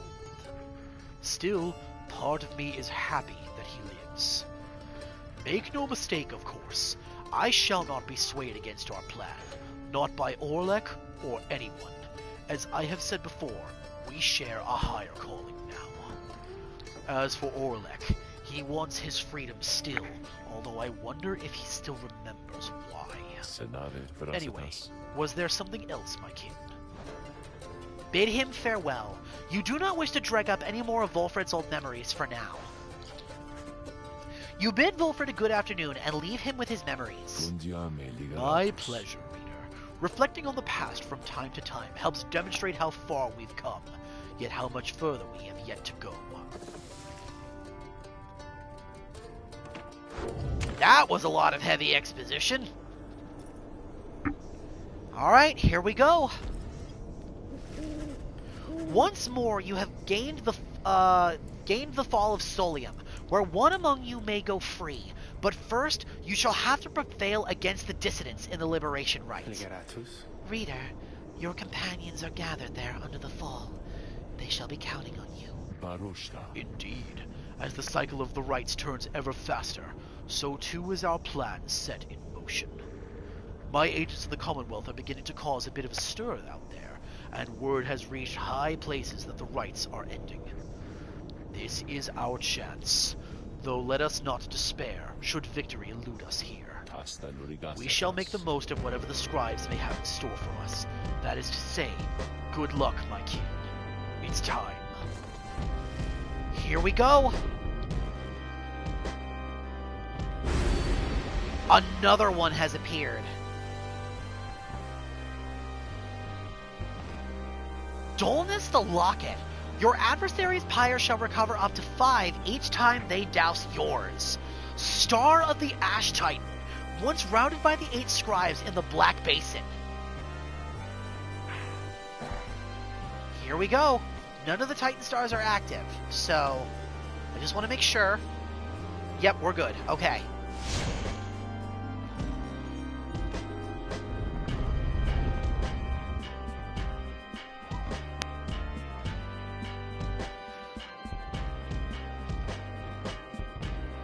Alright, here we go. Once more, the Nightwings gain the summit of the sacred Mount Aladiel to conduct the liberation rite, even as the stars themselves abandon you. Make good upon these final opportunities, reader.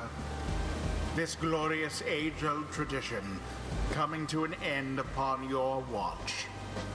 I trust the dissidents, your adversaries, shall not throw away this chance.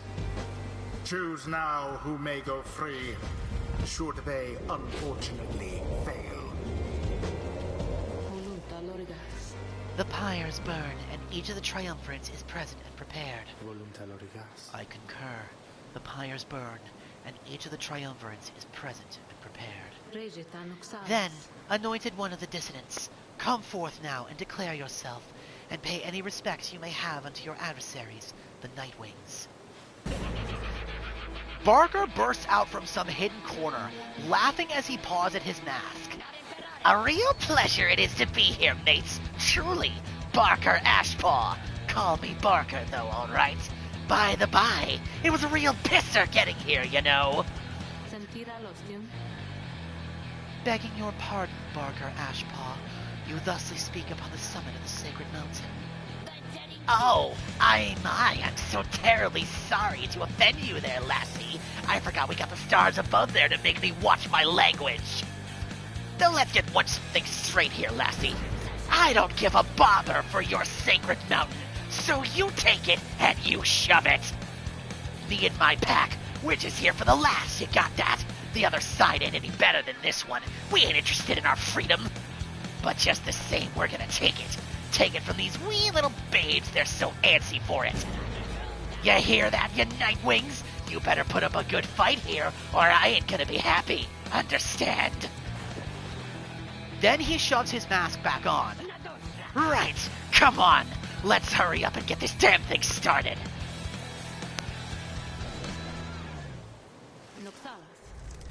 Nightwings, your decision. On whose behalf you shall conduct this liberation rites? Reader, I would ask you to choose wisely, but I am sure you know no other way. And you, prepare your song, Tarek. Of course, Celesty. Whom do you intend to liberate? Oh! That's interesting. Pamitha, Faye, and Wolfred are all unworthy. The only ones who could leave are Tiso, Sir Gilman, and Bertrude if we wanted. But we already chose Sir Gilman, so... Sir Gilman. Has this knight at last regained his honor? Let us now find out. Who shall strive for him? Alright, Tiso? Tiso. Tiso seems very determined to support Sir Gilman. And lastly, Pamitha. Pamitha. This one's more for you. This one's more for you then, reader darling. And I suppose for him. It is done. All right then, mates. No more waiting. No more holding back. And let's rip him to shreds. Let's go, let's go, let's go!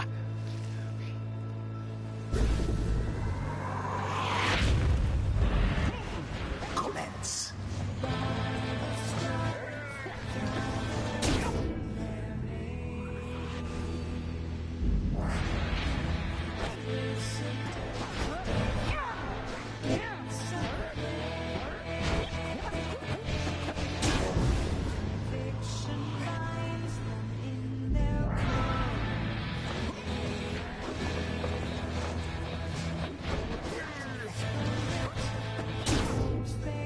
Come on, Barker.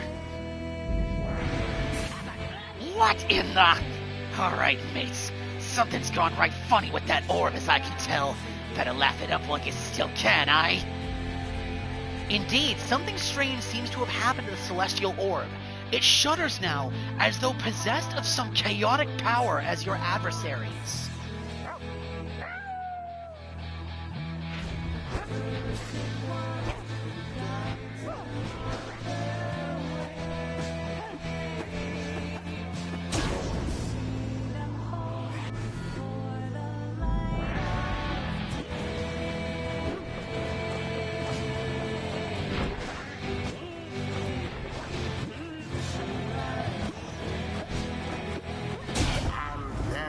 Got it. Flawless victory. Proved their worth.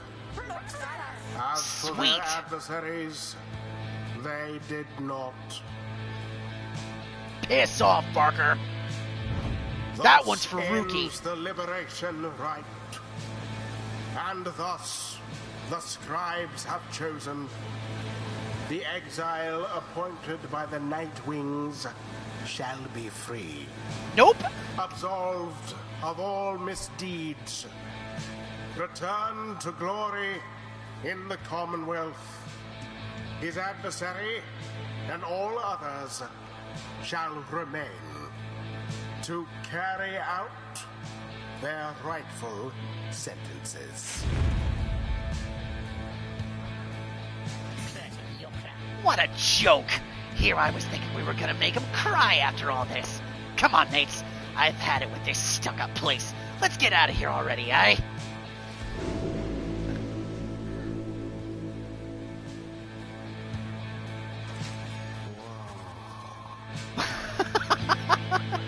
Just Sir Gilman's little whoa.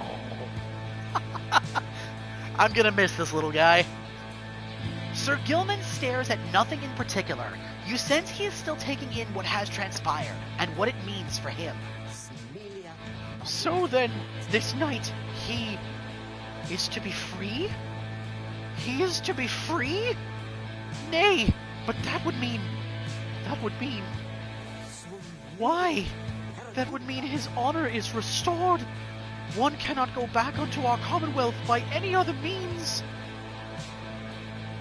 This night's exile was self-wrought, his disgrace profound, and he had been anointed under the eyes of the Underking and all of his noble comrades. He begins to grow very emotional, and then... This knight loves you all! He loves you all, that you would strive for him and let him join you on your noble quest. This knight does not feel as though he is deserving of this outcome. Yet, the results appear inarguable.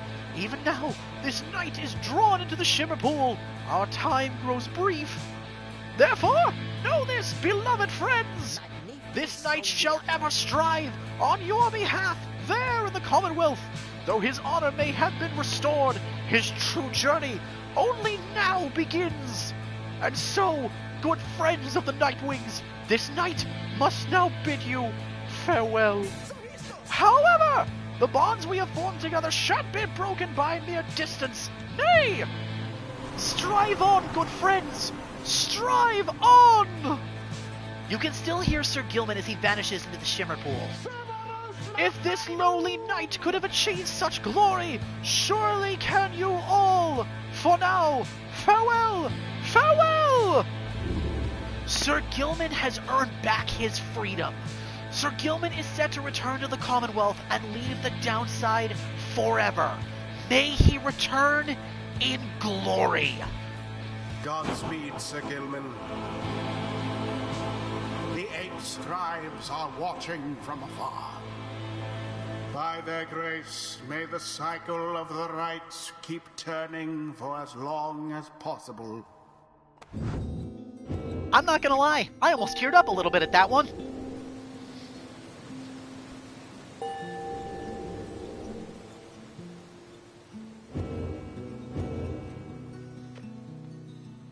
May the scribes have mercy on us all.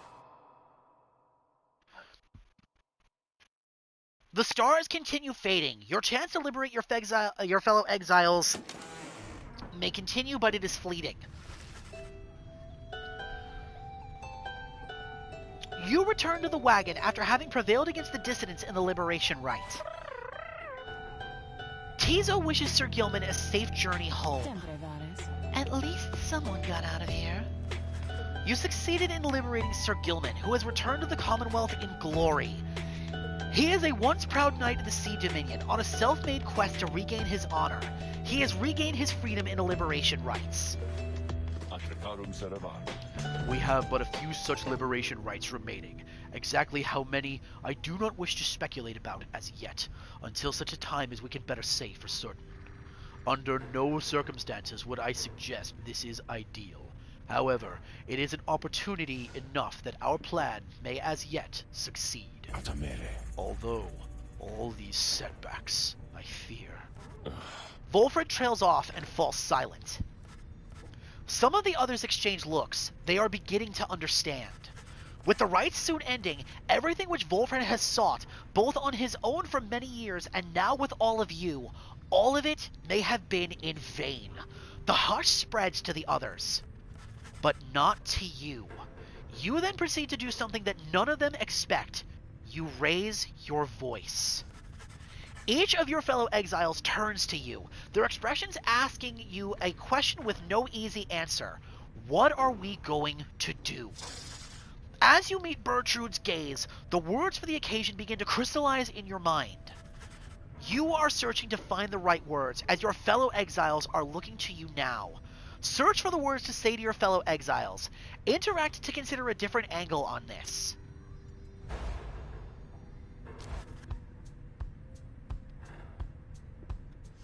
You have always chosen your words with care.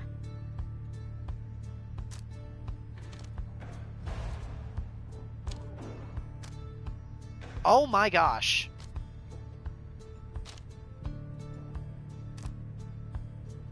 Okay, hang on a minute. We need to do this carefully because there's a lot of options here. You tell them that you all have stood together time after time throughout this quest. That's the first half. I'm going to go through this slowly until we circle back to the beginning. You tell them that you are not going to mince words with anyone here. You tell them that you have all struggled to come this far across the downside. You tell them that you have all stood together time after time throughout this quest. Mince words with anyone. Okay, so it's only those three options. Good. It looked like more.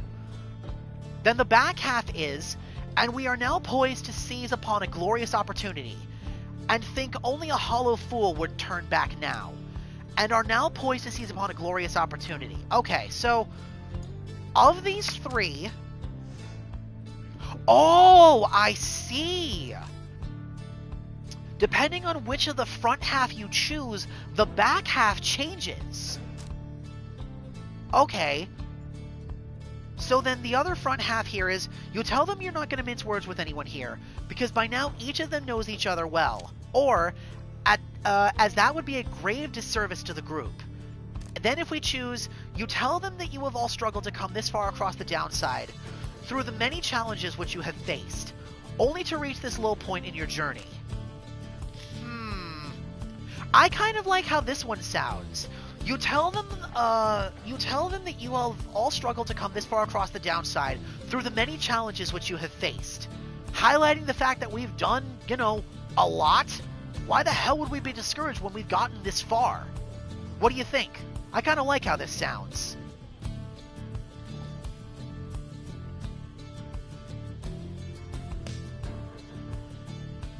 Then this is the one we'll go with. Oh, there's even more. It is clear now that not all of you are going to return, or your path to freedom still is laid before you all. None of you pursue this quest with any guarantees. No, I hate that. Your path to freedom still is laid before you all. True freedom is not waiting for you in the Commonwealth. The path is difficult enough without the added burden of despair. I like that. The path is difficult enough without the added burden of despair. I like how this one sounds. What do you think? Because I don't like it sounding super disparaging. Not even a little bit. Meanwhile, the stars themselves are shining upon you. All of what transpired cannot be mere chance. You all now have a divine duty to uphold. The Commonwealth is already in upheaval, but something far more vital is at stake.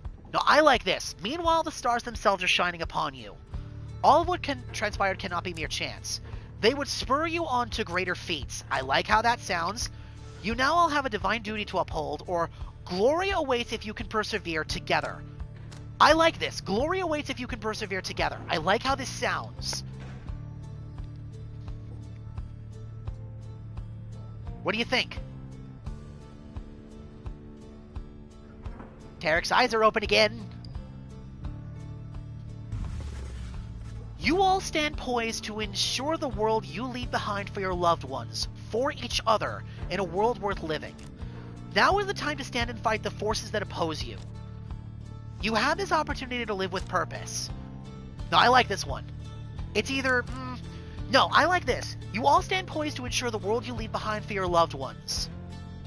For your own sake, for each other, for your people. For each other. I like the unity that brings. Is a world worth living in? Is a world worthy of homecoming? No, is a world worthy of living in? I like how this sounds. What do you think?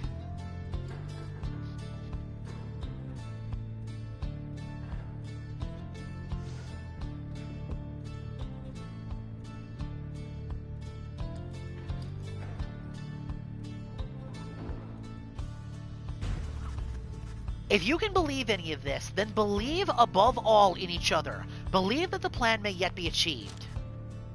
If you cannot see the merit in this quest, when you look at it that way, if you can believe any of this, then believe all else in each other. Then trust what your heart is telling you. No, then believe above all in each other. Believe that the plan may yet be achieved. Nah, man. Trust that you may yet prevail together. I really like how this sounds. I really do.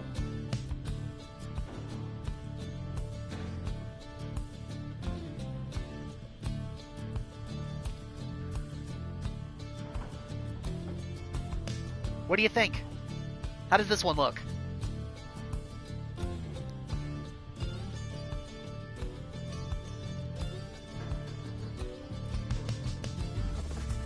After a brief period of reflection, you share one last sentiment with the group. Let us stand together now and always. Mere distance cannot separate our spirits. The stars have not vanished, they have joined us. Let us bring about the harmony envisioned by the 8 scribes. The people of the Commonwealth need us as we need one another. Let us stand together now and always. I really like how that sounds. It's either that or the stars have joined us. But I like how this one sounds more.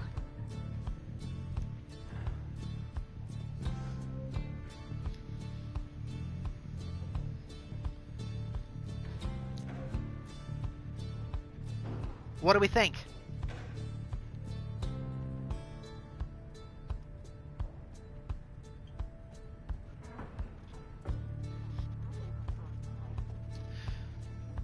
Okay, we have a differing opinion here. What do you think, babe?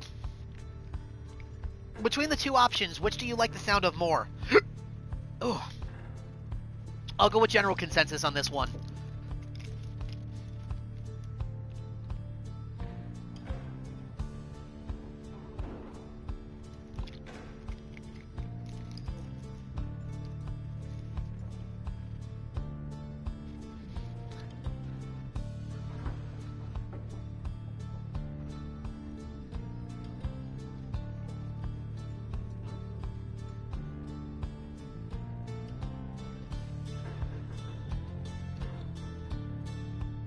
Lore?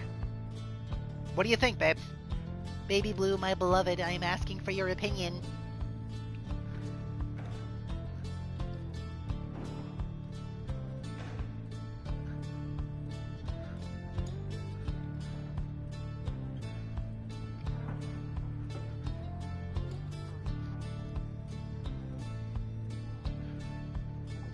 Hey, I don't care. I love my girlfriend. You can make fun of me all you want.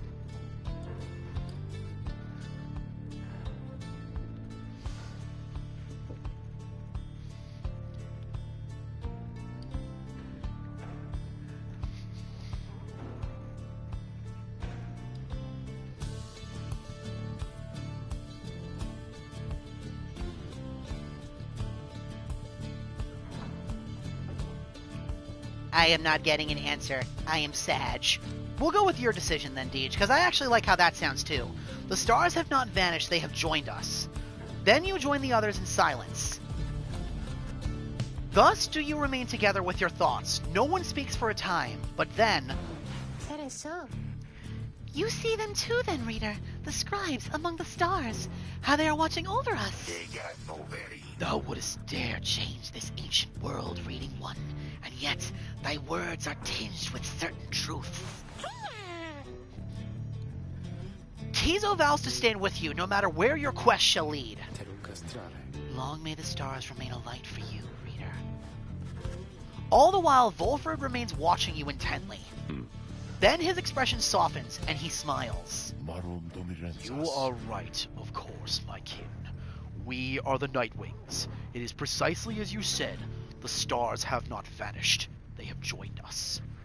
Lead us then, reader, to the end of our quest and the dawn of the new age for all of our kin. Everyone, for the Nightwings! Everyone responds in kind. They stand with you, no matter what. They await the outcome of your visions of the stars, which burn with renewed fury, because now the last rites beckon. Each of the Nightwings has gained +1 hope permanently. The stars have joined us. The stars above now burn with what appears a desperate fury, many more of them than usual. Your path is yours to choose amid a myriad of stars. Look upon them all. Haub, Gol, Jomer, Triesta, Lu, Oris, Kaelmer? Holy crap, it's almost all of them! The stars of the 8 scribes, they shine together now as one. The lone minstrel draws a breath as though surprised by what he sees. He backs away and averts his eyes. This is another sign that the rites are soon to cease. Few chances yet remain to confront the adversaries you have met during your journey. The stars continue to vanish. There cannot be many opportunities at liberty remaining. The others grow anxious. Not all of them shall make it out of here. Then we shall keep each other's company. There's 2 rites left to pick until the next liberation. We're currently at 67% chances of success. If the scales don't tip in any particular duration, our next opponent in the rites is going to be the Withdrawn.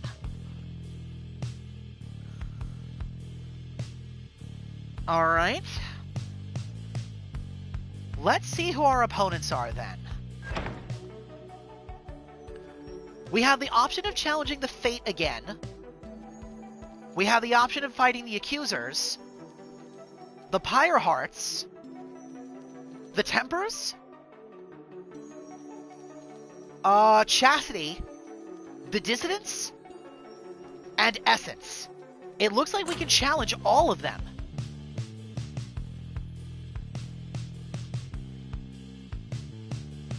Yeah, the only one I don't think we can fight is the Withdrawn. That's it. Anyone else is fair game. Now, if I am correct, the only ones we don't have the backstory for are... we have Sir Deluge, we have Ignarius, I know we've got Dalbert and his son, we have Lindell,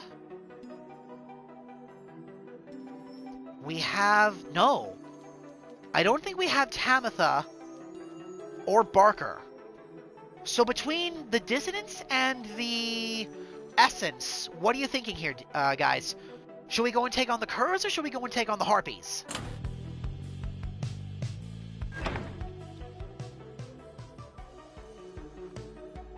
Dunk on Barker again! Is it wrong that I was kind of thinking the same thing? Because I kind of want to go and kick Barker in the teeth? Sure. Fuck it. We'll go after Barker, because that sounds fun. You are to face the Dissidents again, led by the Cur Barker Ashpaw. I believe you first confronted them soon after my awakening. I understand they caused much trouble in the past. He then shares with you what he has heard about your next opponent. Barker Ashpaw, a volatile cur whose pack, the Dissidents, conduct the rites more so for thrill than freedom. Back on the other side, Barker never quite took to the culture of the Commonwealth, and often ran afoul of the law for various acts of boorishness and vandalism. He always promised to go straight, and in some time he found a certain niche, for he was an accomplished hunter. For the people of the Commonwealth did have an appetite. Barker relished the hunt more than anything, and spent his earnings on a variety of questionable things. One particularly raucous evening, Barker was caught relieving himself on the foot of the statue of Archjustice Androbolus the Sixth, and that was the end of his citizenship. In the downside, he caught the notice of the Dissidents, who observed his speed, ferocity, and fearlessness. He soon became the best of them. Barker's reputation grew among the exiled curs of Jomer Valley, where he is feared and unafraid of taking what he wants. This Barker Ashpaw is motivated to prevail at any cost, so best deal with him with caution. Anyhow, let us resume our travels at daybreak. Rest well until then, reader. You wish the lone minstrel a restful evening in turn. It is too late to take flight, though. Tomorrow you can press on. Hello, Bertrude. Tizo is away. Sir Gilman. Certification of knighthood in the Commonwealth. Gilman did not want it anymore. Status liberated. Pamitha is away. Bertrude is nearby. Volfred is away. Tarek is tidying up. And Faye is away. Still nothing to say, huh? Alright, Bertrude, what have you got to say? Following the successful outcome of the liberation rite, you find Bertrude muttering something to herself. You hear some other words as you approach. Shouldest thou seekest darkness, then may nightfall come to thee in time. Shouldest thou seek courage, then may bravery soon bloom within thy heart. Shouldest thou seekest water, then may the ocean open wide for thee. Shouldest thou seek fortune, then... You recognize it as the Bog Benediction, though you have never heard it said aloud. An old blessing of goodwill from the southern bog, never uttered there in modern times. The bog dwellers bade their more adventurous brethren to go forth and seek the other peoples of this land. Then Bertrude sees you, and cuts short the chant. Care thee to explain thy presence, reading one. We were amidst an invocation, which must now begin anew. 'Tis for the Worm Knight, if thou needest know, to speed him on his homeward journey. The Worm Knight are a distant kin. Unlike their ilk, ours have but passing interest in the sea. There within the depths, we have long seen that which is to be seen. Nevertheless, the distant kin is kin. That foolish Worm Knight, surely he could never have survived his years if not for divine aid. Thus, we provide him more. Then perhaps the Worm Knight, easily underestimated as he is, perhaps he shall turn out to be of some small benefit as part of Sandalwood's design. She glares at you intently for a moment. Mistake thee not this action for affection, not for a longing for the loudness of this place to escalate ever again to volumes such as only his incessant shouting could achieve. Now leave us, reading one. This invocation must be finished ere the Worm Knight finally arrives upon the shores beyond this land, before his homecoming. She turns away from you and then begins her chant again. Shouldest thou seek shelter, then may the elements be merciful to thee. Shouldest thou seek his kinship, then may thy kin hold memory of thee. Shouldest thou seek darkness. You leave her to the benediction. The Worm Knight's absence is already felt. You know, however, that he will strive with all his might on your behalf, there, on the other side. Aww, she does care. The Dissidents. In the words of Haoub the Swallow, I myself, Haoub, did form the Dissidents, under this simple tenet: those who do not belong, belong. The other scribes, some of them showed at first reluctance to allow an imp, and one accursed, to designate one of the 9 triumvirates, but Myrrh, the Horned One, stubborn as he was, stood by my side. In time, they came to understand, for I remained, as ever, at their side, a living bit of proof of their absurdity. The Dissidents are an extension of my oddity. Those who do not adhere, they are not to be discarded, underestimated, or dismissed. They are as necessary as those against whom they rebel. On Worth, in the words of Triestri Tithys, the Blessed Born, the fallen empire of Solium Mur was ruled according to an ancient bloodline thought to be infallible. Our society shall instead be on those who earn the privilege. We, the 8, we cannot bear the burden of determining your worth. It shall be determined by your peers, and by you yourself. We shall provide a framing, through the rights, to put you to the test, against yourselves, against your kin, against your adversaries. The downside cannot let all go free. Thus, freedom to the worthy. As the worthy, your true calling then begins, as you return to a society which longs to learn the wisdom you have gained along your path.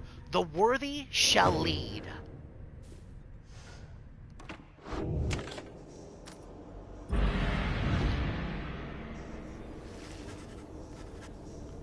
There is no time now to return to Moonlight Alcove as before. As the stars already urge you on, everyone is to make haste for the Ridge of Gold.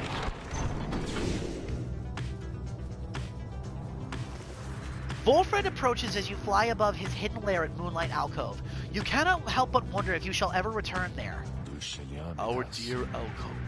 I've asked for my agents to break down the place. It shall soon be gone if it isn't already. We shall not be returning. We've not the time to do so anyway, and with Orlek back among the living now, and no longer fond of me, I dare not think what he would do with it. Unfortunately, hiding places are of little value once they're found. Once all of this is over, those of us who do not manage to return, we shall have to find another place to live. To try to live, at least.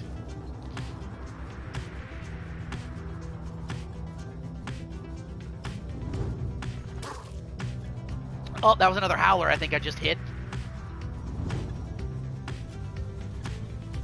Which Triumvirate is that? It's the Pyre Hearts. Bog. Screw you, Deluge.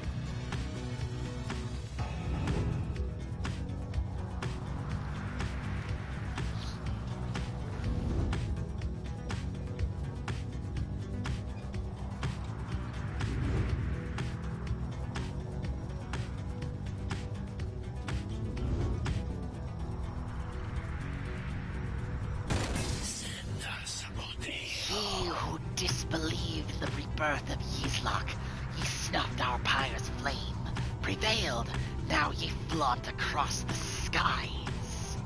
Beware, ye who would mock the designs of the withdrawn, ye cannot comprehend the terrors which shall come to ye in time.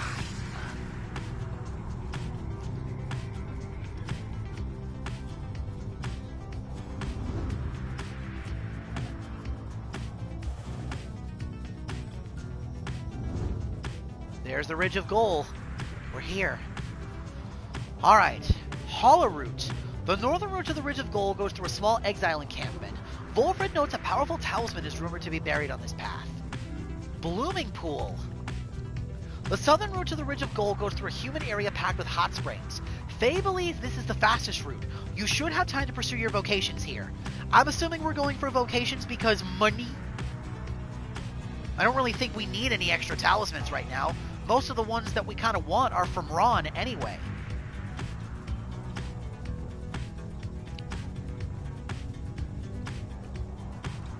So we're doing vocations, I assume? That's what I figured.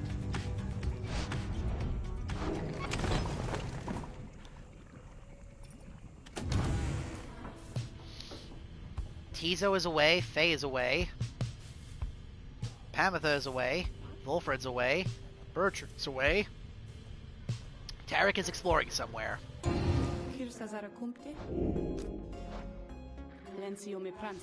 I always check the orb. You never know if Sandra might have something new to tell us, so...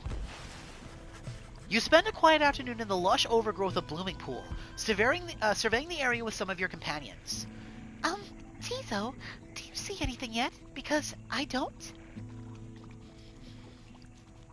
Tizo seems convinced the surrounding area is safe and secure for now. Your investigation yields nothing of note. The three of you return to the wagon for the remainder of the day, where you should have some time to pursue your vocations. Hello, Faye. Tizo is exploring with Pamitha. Pamitha is exploring with Tizo. Bertrude is away. Tarek is staying out of the way. Volfred's away. Faye seems to be speaking to herself again. She is unaware of your presence, or shows no signs of it at least. Mercy, freedom, they are intertwined. Mercy shall engender union among all our different kinds. Mercy shall engender union among all our different kinds. She is reciting passages from the Book of Rites, though to your knowledge, she cannot read. Freedom to the worthy. The downside cannot let all go free. Thus, freedom to the worthy. Is that not so, O Saint Trieste? Is that not the conclusion which you formed with your 7 most trusted friends? She pauses for a while as though listening, and nods her head from time to time. Yes, I see. I see. I see. Well, I am ever grateful to you, Saint Trieste, for your guidance and your presence. And I wish all of your friends safe passage there among the stars. It must be so very beautiful out there.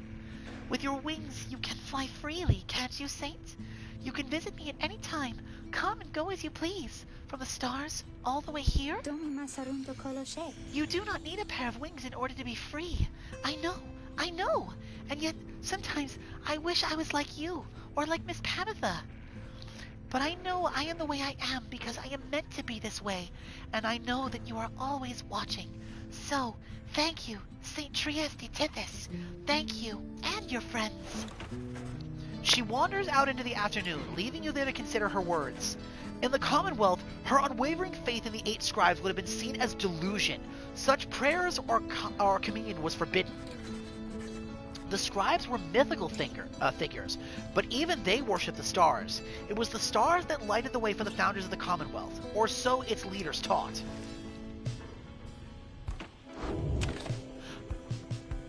I think the next person that we should let out, if we can, is Faye.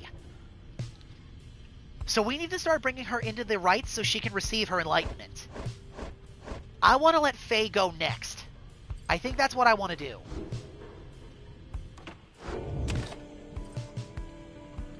Alright, let's forage and let's see what we can find. Titan nails. You found something Falcon Ron wants here. The remnants of things now gone, which once walked and shaped the prairie. Or the boil pools. You sense a source of enlightenment here. Streaming springs whose source of heat is thought to come from the other side. Enlightenment? Always watching, Wazowski. Always watching. What does that mean exactly? Source of enlightenment? Oh wait, no, that might come from that might get us Stardust instead. We need money, so we're gonna go with the Titan nails. Fertile soil. Anything that can grow something is worth something to someone in the downside. Excuse you. I will ask that you correctly address me. I am not a goober, I am a goofy goober. Get it correct? I have my membership to Winnie Hut Juniors. I will be right back. My dogs are starting to pace. Plus, voicing Barker's starting to hurt my throat, so I'm going to go and get myself a hot cup of tea. I will return.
Okay, I'm back.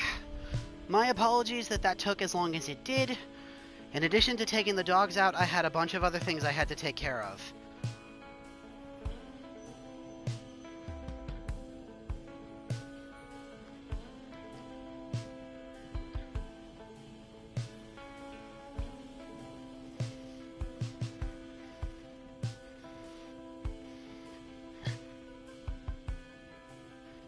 Thank you. I appreciate it. Yeah, sorry. The dogs had to go out. I had to brew some tea. I had a couple of things I had to clean and throw away. Everything's fine. Oh, Papa wanted some tea too, so it took me a little longer than I was expecting. But I'm here.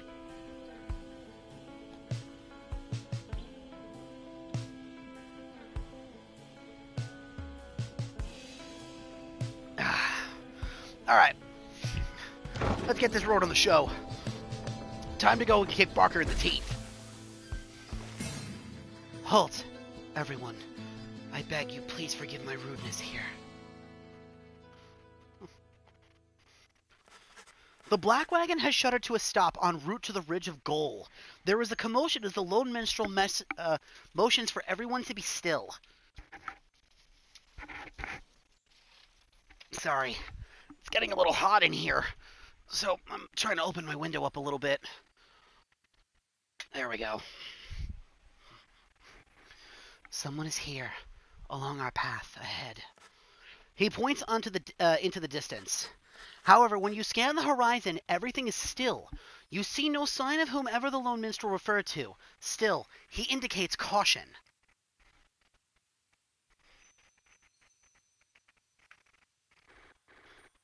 Strange. I do not believe I was mistaken.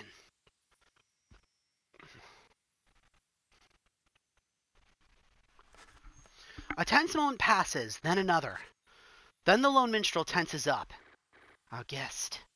He's there. You look toward where he signals, and then at last you see the cause of his concern. There is no mistaking who it is. Oralek stands there, near motionless, atop some forgotten rock jutting from the untamed reaches, a fair distance away. He stands directly in the path of your black wagon. Yet he shows no signs of acknowledging the wagon's presence. He appears only to be waiting for something, likely for all of you. The lone minstrel gets your attention, quietly. Reader, what do your senses tell you at this time? Oralek may have come with ill intent. Oralek stands in your path. What do you do? Press forward. You have a right to get to. Oralek may wish to stand in your way, but he could be made to move. Turn back. Confrontation outside the bounds of the rights is forbidden. Oralek ought to be avoided. Hail him. Oralek may be here to talk. If you reach out to him, perhaps you can communicate in peace.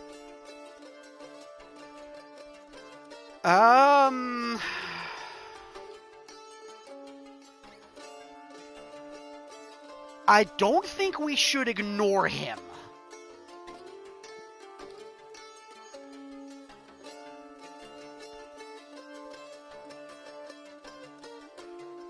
I was kind of thinking the same thing. Because at the end of the day, Oralek's not a bad person. He just got screwed really hard. And he's kind of taking it out on everybody. I definitely think we should try and talk to him.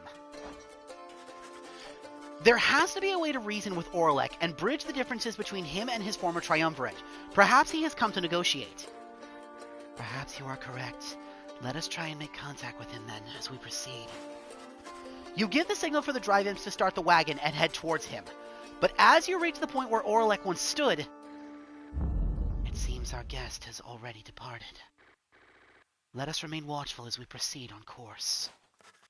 Indeed, Oralek is nowhere to be found now. The unnerving encounter causes everyone to fall silent for the remainder of the trip. I have a funny feeling we're not going to be fighting against Barker. Your wagon finally arrives at the Ridge of Goal, where there is still no sign of Oralek, or your next adversary for that matter.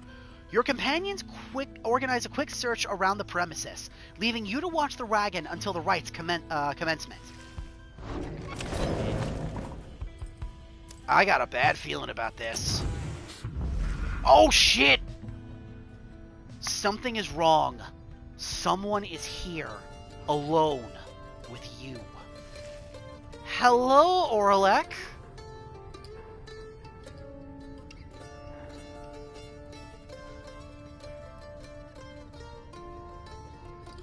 Oh, that's funny. The side door. Your fear implores you to reach for the door and flee. What courage you have prevents you. Oh boy, okay. He seems to have something on his mind. Talk to him. Orlek seems to be examining various objects in the wagon. Whether he has noticed you, you cannot tell. What he is doing here, and how he got in unnoticed, you cannot imagine. You watch him go about whatever he is doing, examining all sorts of things that you and your fellow exiles have gathered on your journey. He shakes his head. All of these trinkets, this wagon, it is most different now. Welcoming, and yet I am unwelcome here, it seems. In my own wagon. He directs his gaze at you, acknowledging your presence for the first time. You, a mere shadow. Tell me something. Who are you to them? Orlek wishes to know your connection to the Nightwings. Say you are their reader. He may as well know the truth of it. You sense no reason to mislead him. Say you are their friend. Your relationship to this band has grown to become much more than just your role in the rites. Say that you are no one. Who or what you are is of little consequence, certainly not to the likes of him. Say nothing.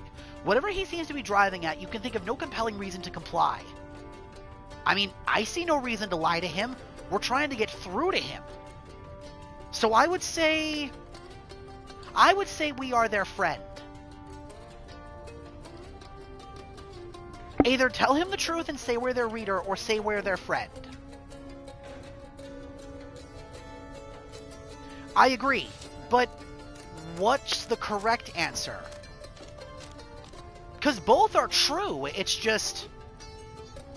No, hang on. Your relationship to this band has grown to become more than just your role in the rites. Oh no, then this is the answer we're going with. We are their friend. You tell Orlek that you have traveled all across the downside with this group, and count them as your trusted friends. It is a different group now than in his day. A friend, is it? Beware then, for the Nightwings do not always treat their friends with all due charity. Relay to them a message from me, Shadow. Tell them, I shall have my night. He strides right past you, towards the door, but then he turns to you again once more. I shall have my night. Then, Orlek is gone.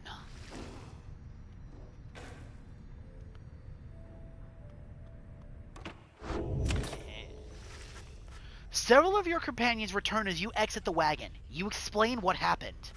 However, none of them saw Orlek. Most concerning, reader. Though I am thankful you are well. Orlek, he always was a peaceful individual, and yet his disposition is much different now. Perhaps we had best inspect the wagon for any signs of tampering in light of these events.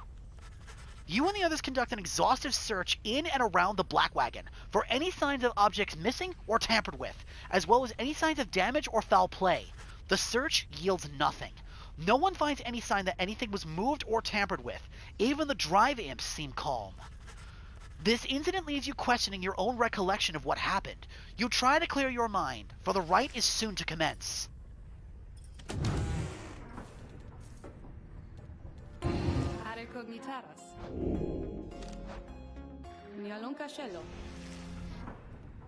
Pamitha is surveying the grounds. Bertrude is staring into the distance. Faye is lost in thought. Tizo is stretching his wings. Volfred is gazing up into the sky. And Tarek is assisting the others. Alright. So, game plan here. Faye needs to be a part of this no matter what. I think it should be Faye, Volfred, and either Bertrude or Pamitha.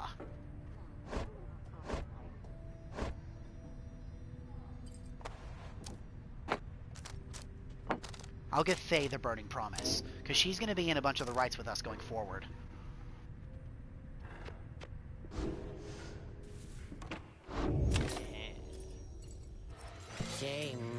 Oh, hey, guys. You know, it seems so awful quiet now, I gotta say.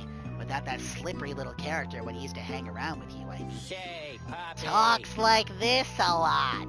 Know what I mean?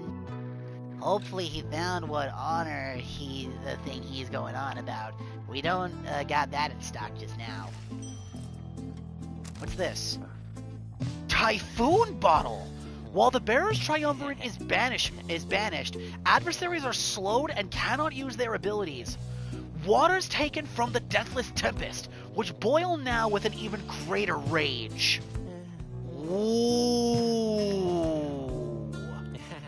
That is really good. I want that. Right, Ice. Great, Ice.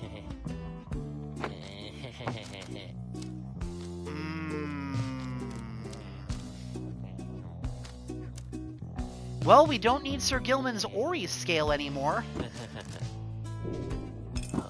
Now we have enough for the Bottle Typhoon. Oh, you great, Ice. Big spender. We got an achievement for that.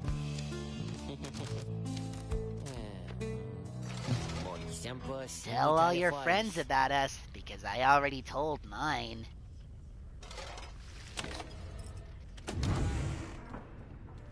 Two more passages in the book, too. The indigenous imps, in the words of Jomer Manymane, the Alpha Chief. Special mention must be given to the downside's most prolific native creature, which we call the imps. With all respect to our comrade Haoub, an imp himself, possessing of extraordinary intellect, most imps are driven by the simplest impulses: to eat, to drink, to procreate, to move, and to survive. These creatures, then, are symbols of this place. They are far more resilient than they seem. Though wild by their nature, they, like all of us, can learn. Haoub insists that imps are willing to be put to work. Like other aspects of the downside, they wish for more than to exist, but to exist with purpose. Downside talismans. In the words of Jomer Manymane, the Alpha Chief, survival often is conflicted with the physical. When we think of survival, we assume the need to sustain our bodies or improve our bodies. The strong survive. But, take it from the Alpha Chief, there are different kinds of strength. The spirit of what drives us, by comparison, the body's impulses are weak. Here in the downside, faith is found in limited supply. Trinkets and mere baubles that would barely fetch a price in our homeland here are talismans. Seek talismans that mean something to you. Hold on to one that you hold dear. It shall reward you with reminders of your faith, your power, and your potential.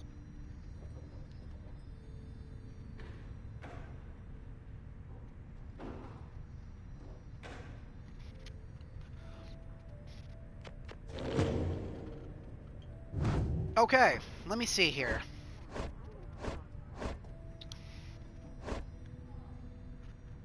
This is going to be very silly how I want to do this, but we will give Volfred the Typhoon Bottle. Pamitha, on the other hand, instead of the coal, is going to hold on to the contract.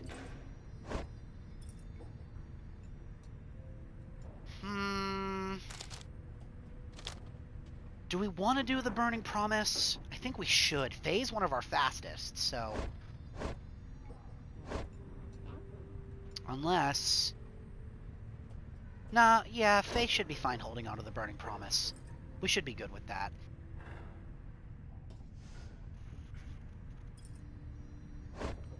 Alright.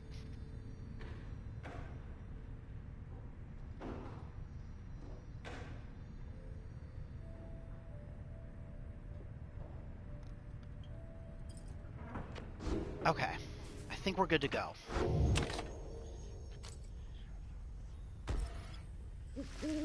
As the sky above the Ridge of Gold darkens, your companions watch in silence and wait the commencement of the rites. Faye speaks up after a time.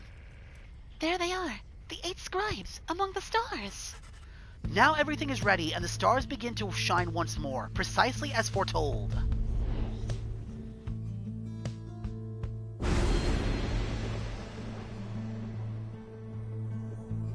There's another one? The Tattered Mantle. After your adversaries grasp the orb, their auras shall slowly sink rather than vanish. Star of the Imp Titan. One slain by the traitor Kaelmer Ropecollar.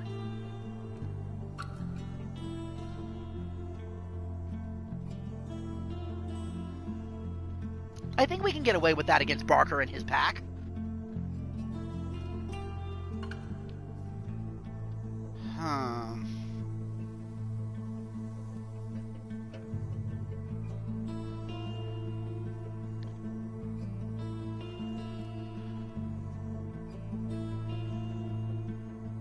Okay.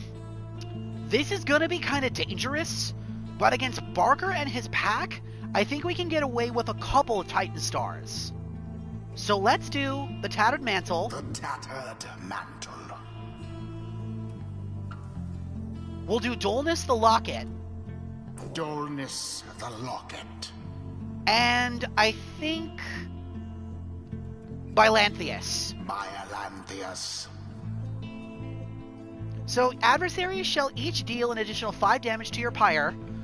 Each time your adversary deals damage to your Pyre, they'll recover 5 of their own flame, and their auras will slowly disappear rather than vanish when they get the orb. Oh, trust me, I will too. We're going into this underestimating Barker, and I think that's going to be a very critical mistake. But I'm pretty confident about this. As long as we don't make them faster, I think we can handle the Curs. They're not that tough.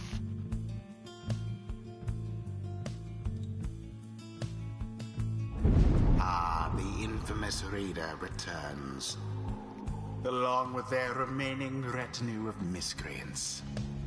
You managed recently to rid yourself of yet another one. Your adversaries, the Dissidents. As with you, they must be very desperate for their freedom. They shall not make it any easier from here.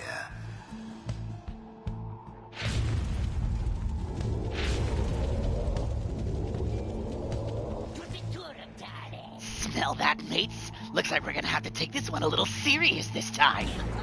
That's right, 'cause they ain't got Greentail clogging up their ranks no more. He's back home now with his dear old mum, where he belongs. Right time you Nightwings dumped that deadbeat. Gotta have some standards after all. Just the same, we're gonna stomp you into the ground. Get ready. Piss off, Barker. Who shall besmirch the Nightwing's name? Alright, so he's got the Presence Stone, which explains why his aura is so big.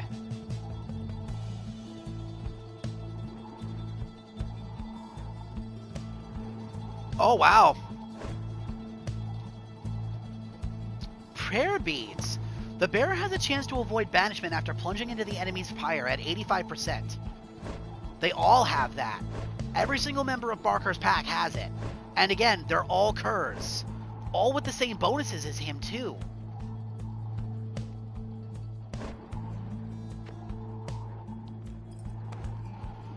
He is the troublemaking Cur who thrills in the defeat of the Triumvirans who stand against him. He was born under the Sagathol star. He was born on the 12th of 12th moon, suggesting he is carefree and spirited. His crime was indecency. He violated one of the Commonwealth's most sacred landmarks. Motive, anarchy. The record states he did what he did to undermine the common respect for the country. He's been in banishment for 4 years. He was an accomplished hunter, and the people of the Commonwealth did have an appetite, but he cherished the hunt itself far more than the work ethic, and spent his earnings on a variety of things that were quite bad for him. After one particularly raucous night with the pack, Barker was caught relieving himself on the foot of a statue of Archjustice Androbolus the Sixth, and he was, that was the end of his citizenship. In the downside, he was more in his element, and the rites provided him a thrill much like the hunts once did. Alright. Faye, Faye, Volfred, Volfred, and Pamitha. Oh, I'm ready for them. Been itching for another go. Let's have it, mates. Tear 'em to shreds.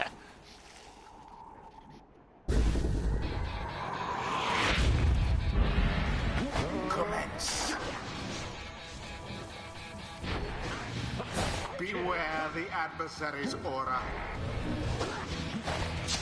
Crap. Uh-oh.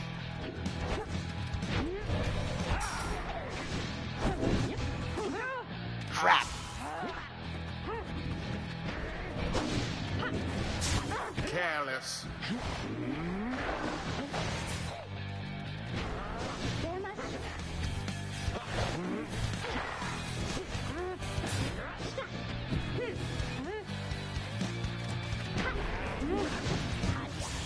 Damn it. Almost.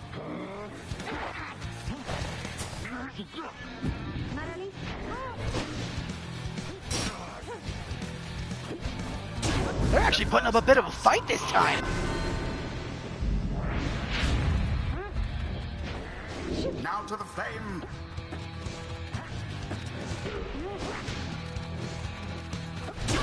Brilliantly done.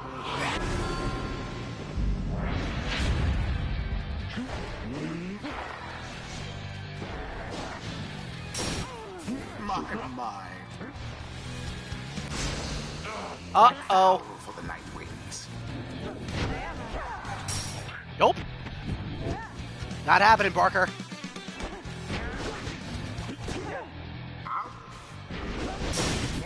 Damn it. Oh, crap.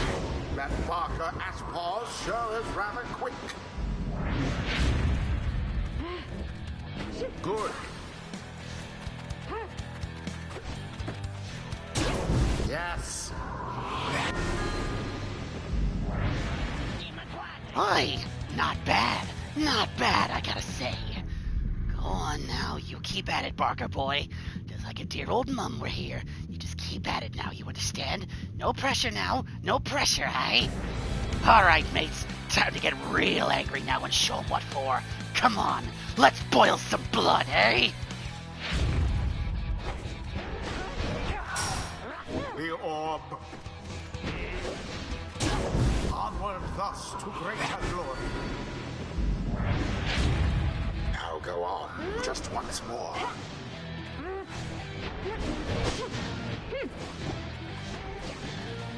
Yes. Crap. Managed to catch me out. Uh-oh.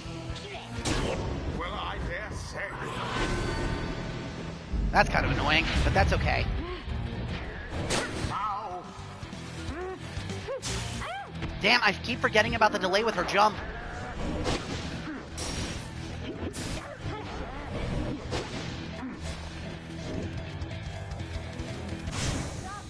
Seize the orb.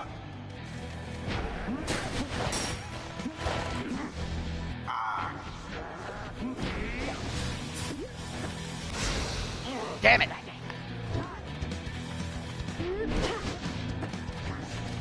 The orb is loose.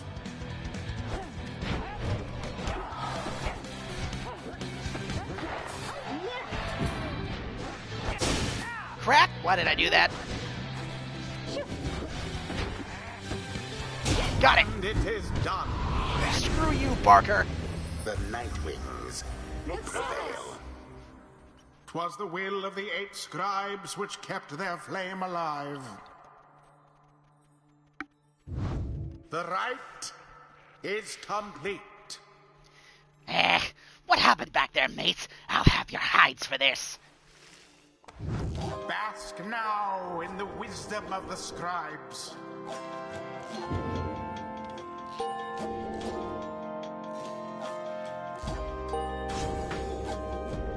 What is it you recall there, Volfred, my old friend? The rites demand we act as of one mind, in perfect unison and harmony, and free of any doubt. I have grown more accustomed to being part of the Nightwings as of today.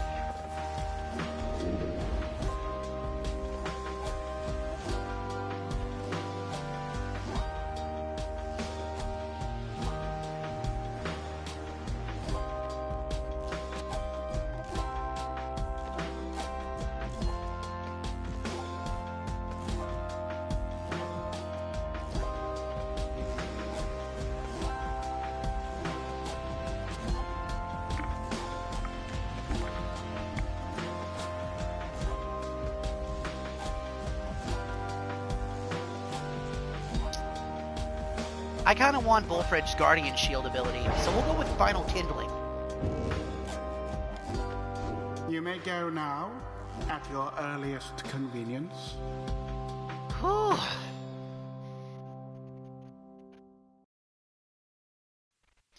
Well, we didn't lose. Back at the Black Wagon, you find the lone minstrel examining your fellow exiles after they prepared against the dissonance rather soundly. It is plain that none of them look well. The lone minstrel notices you there and turns to you. Reader, the faster turning of the cycles of the rites has put a strain on everyone. We have multiple cases of banishment sickness this time.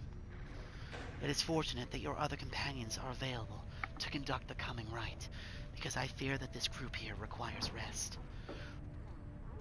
Okay, dude, you saw how they were playing. Considering we were under the effect of 3 Titan Stars there, we did pretty damn good against Barker and his pack. You bid Faye a swift recovery, and she nods weakly in response. You exchange a look with Pamitha, who also seems exhausted after the last rite. As for Volfred, it is clear he wishes to be left alone right now. You leave the lone minstrel to look after them, and turn your attention to the stars that remain shining in the dark outside. The stars shine for you, revealing various paths forward. So Faye and Pamitha both have banishment sickness. You gaze into the darkness of the night. Hawub, Jomer, Nilfi, and that's it. Did another Titan Star appear? There it is. Mantle, the Titan Star. Star of the Hanged Betrayer. An ill omen which engulfed the star of the 7th Jester.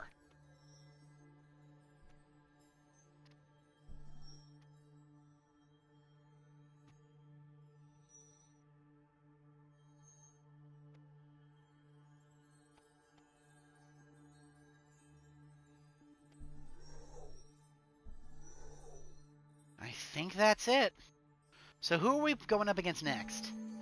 Sir Deluge, the Tempers, and Jomer. And then Chastity. Truth be told, I kind of want to go and kick Sir Deluge in the head. Since we liberated Sir Gilman, I'm sure he'll have something to say. What do you think, Deej? Should we go and kick the Pyre Hearts down again? Knock Sir Deluge down a couple of pegs? Aldium, the 20th of 12th moon, 8:37 AS. We received news that Volfred's agents in the Commonwealth was taken captive. A setback to the plan, but it changes nothing for us, I suppose. Plan's probability of success, 69%. Nice.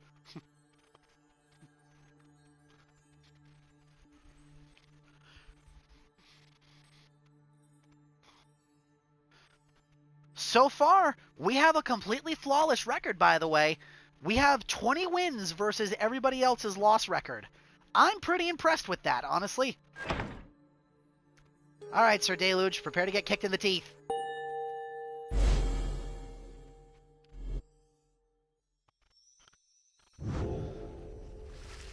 The stars revealed you a path towards the pit of Nilfi, where the rite shall soon continue. Come morning, your travel shall continue. For now, everyone needs rest. Alright, that's 3 Titan Stars that we've unlocked. Hello, Volfred.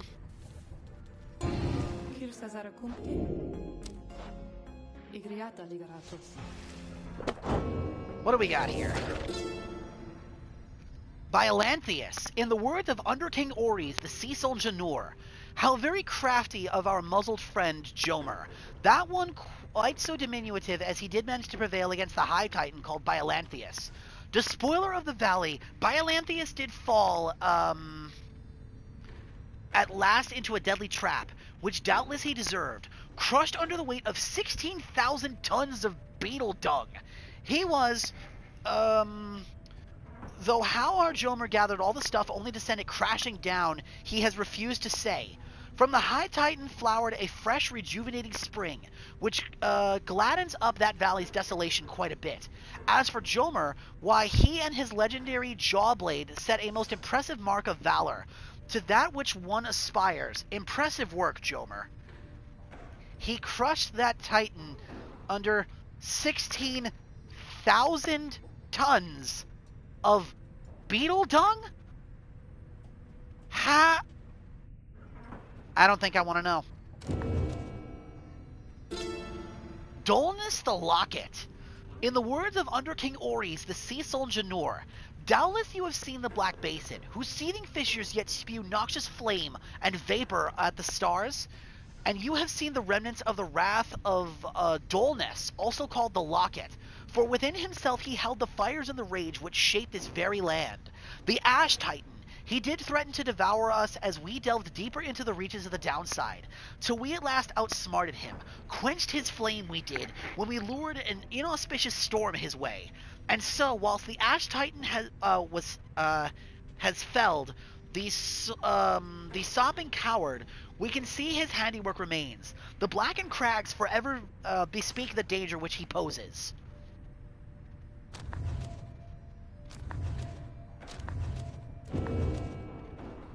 Here it is, the Tattered Mantle. In the words of Under King Oris, the Sea Soul Janur, well known is the treachery of the Rope Collar, who conspired against the Emperor of Sahar, and set in motion the Empire's collapse. The knave did journey to the downside after us. Our paths they never crossed, though he did meet his end. He wore the Tattered Mantle, wrought by the first Empress, and worn in every generation hence. The living mantle whispered wisdom in its wearer's ears, but in the downside, it cried out in protest. When the Rope Collar retreated to his horrid isle far at sea, the mantle gained new life. Conjoining with the native imps, the Imp Titan was born, and grasped the Rope Collar in its first and last embrace. So that's how he died. Interesting.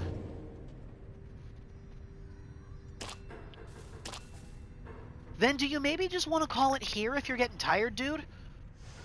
We've already been going now for about 3 hours. We can make our way to the next rite just to get it almost started, and then we can stop. Does that sound good? Faye is feeling less than whole. Bertrude's building a fire. Pamitha's recuperating. Sandra is waiting for something to happen. Tarek is atop the wagon. Tizo is nearby as well. And Volfred is nearby. Alright, then that's what we'll do. Hello, my kin.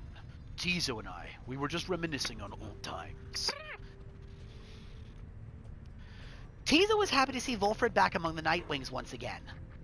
Thank you, Tizo. I am happy to be back amongst the Nightwings as well. Though you understand why we were forced to be apart for so long, don't you? Tizo indicates he understands full well. I trust that Tarek provided some good company and song during the intervening time. Tizo confirms he did enjoy traveling alongside the Roan Mistral for some time. And there he is, right on cue. Something I can do for you, Volfred, sir. Volfred laughs warmly at this. No, Tarek. We are well enough for now. Tizo and I, we were just remembering the time when we first met, the three of us. Tizo was rather apprehensive then, as I recall. He was merely being, circumspect, I'm sure. Tizo has the sharpest instincts of us all. But the bite he gave to you, sir, it left a permanent impression, did it not? It did indeed. I consider it a mark of friendship. May it stay with me for all my days. Oh! I didn't actually notice that before. Take a look on Volfred's arm. Those black spots, those look like puncture wounds. I didn't notice that until Tarek pointed it out. It's a good reminder that, despite the challenges we've faced together in the past, my time among the Nightwings has been extraordinary. Likewise, I can say the same, sir. Tizo shares the same sentiment as well. Volfred turns to you. I should apologize, my kid. Here we are talking of a history you do not share. Believe me when I say we're skipping many of the bad parts. What I mean is, it isn't my intention to exclude you as we wax nostalgic.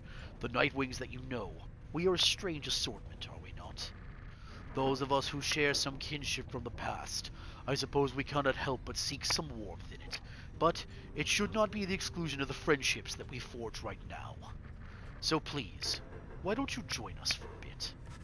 Together, you, Volfred, Tizo, and the Lone Minstrel talk a while about the times gone by. The three of them are pleased to be back in one another's company again, having grown close through shared experiences in the past.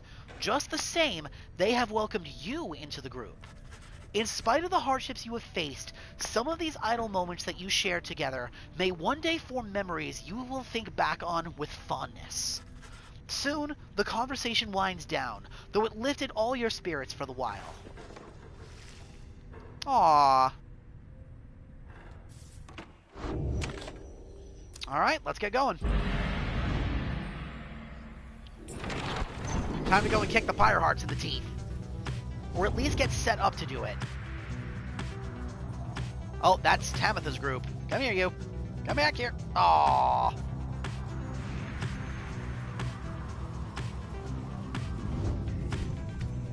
Yep, here we are.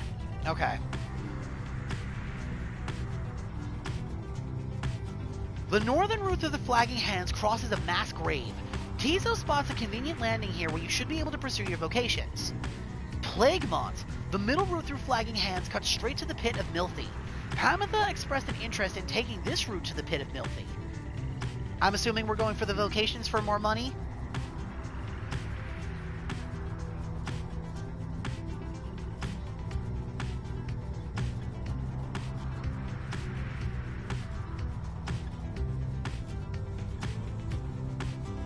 No, you're good. Don't worry about it.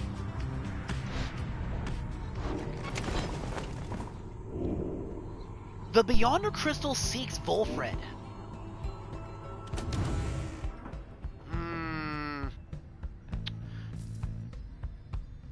Tizo is giving himself a bath. Faye is trying to sleep. Tamitha is trying to rest. Bertrude is searching for regrets. Searching for regrets? Oh, reagents. I see. That didn't sound quite right. Tarek's not around. Volfred is having a smoke. No, we'd probably better wait to do the Beyonder Crystal stuff. Because I don't want to keep you up any more than I have to. Alright, I think this is where we'll stop for now. We'll do the, we'll do Volfred's Beyonder Crystal trial, and then we'll get the stuff that we need to set up for the pit next time. For now, this is where we'll stop.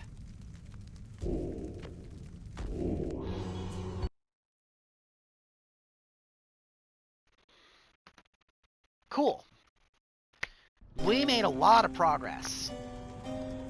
I'm feeling like we're approaching endgame here. I think within maybe another session of this or two, we'll actually beat the game. Thank you very much for joining me.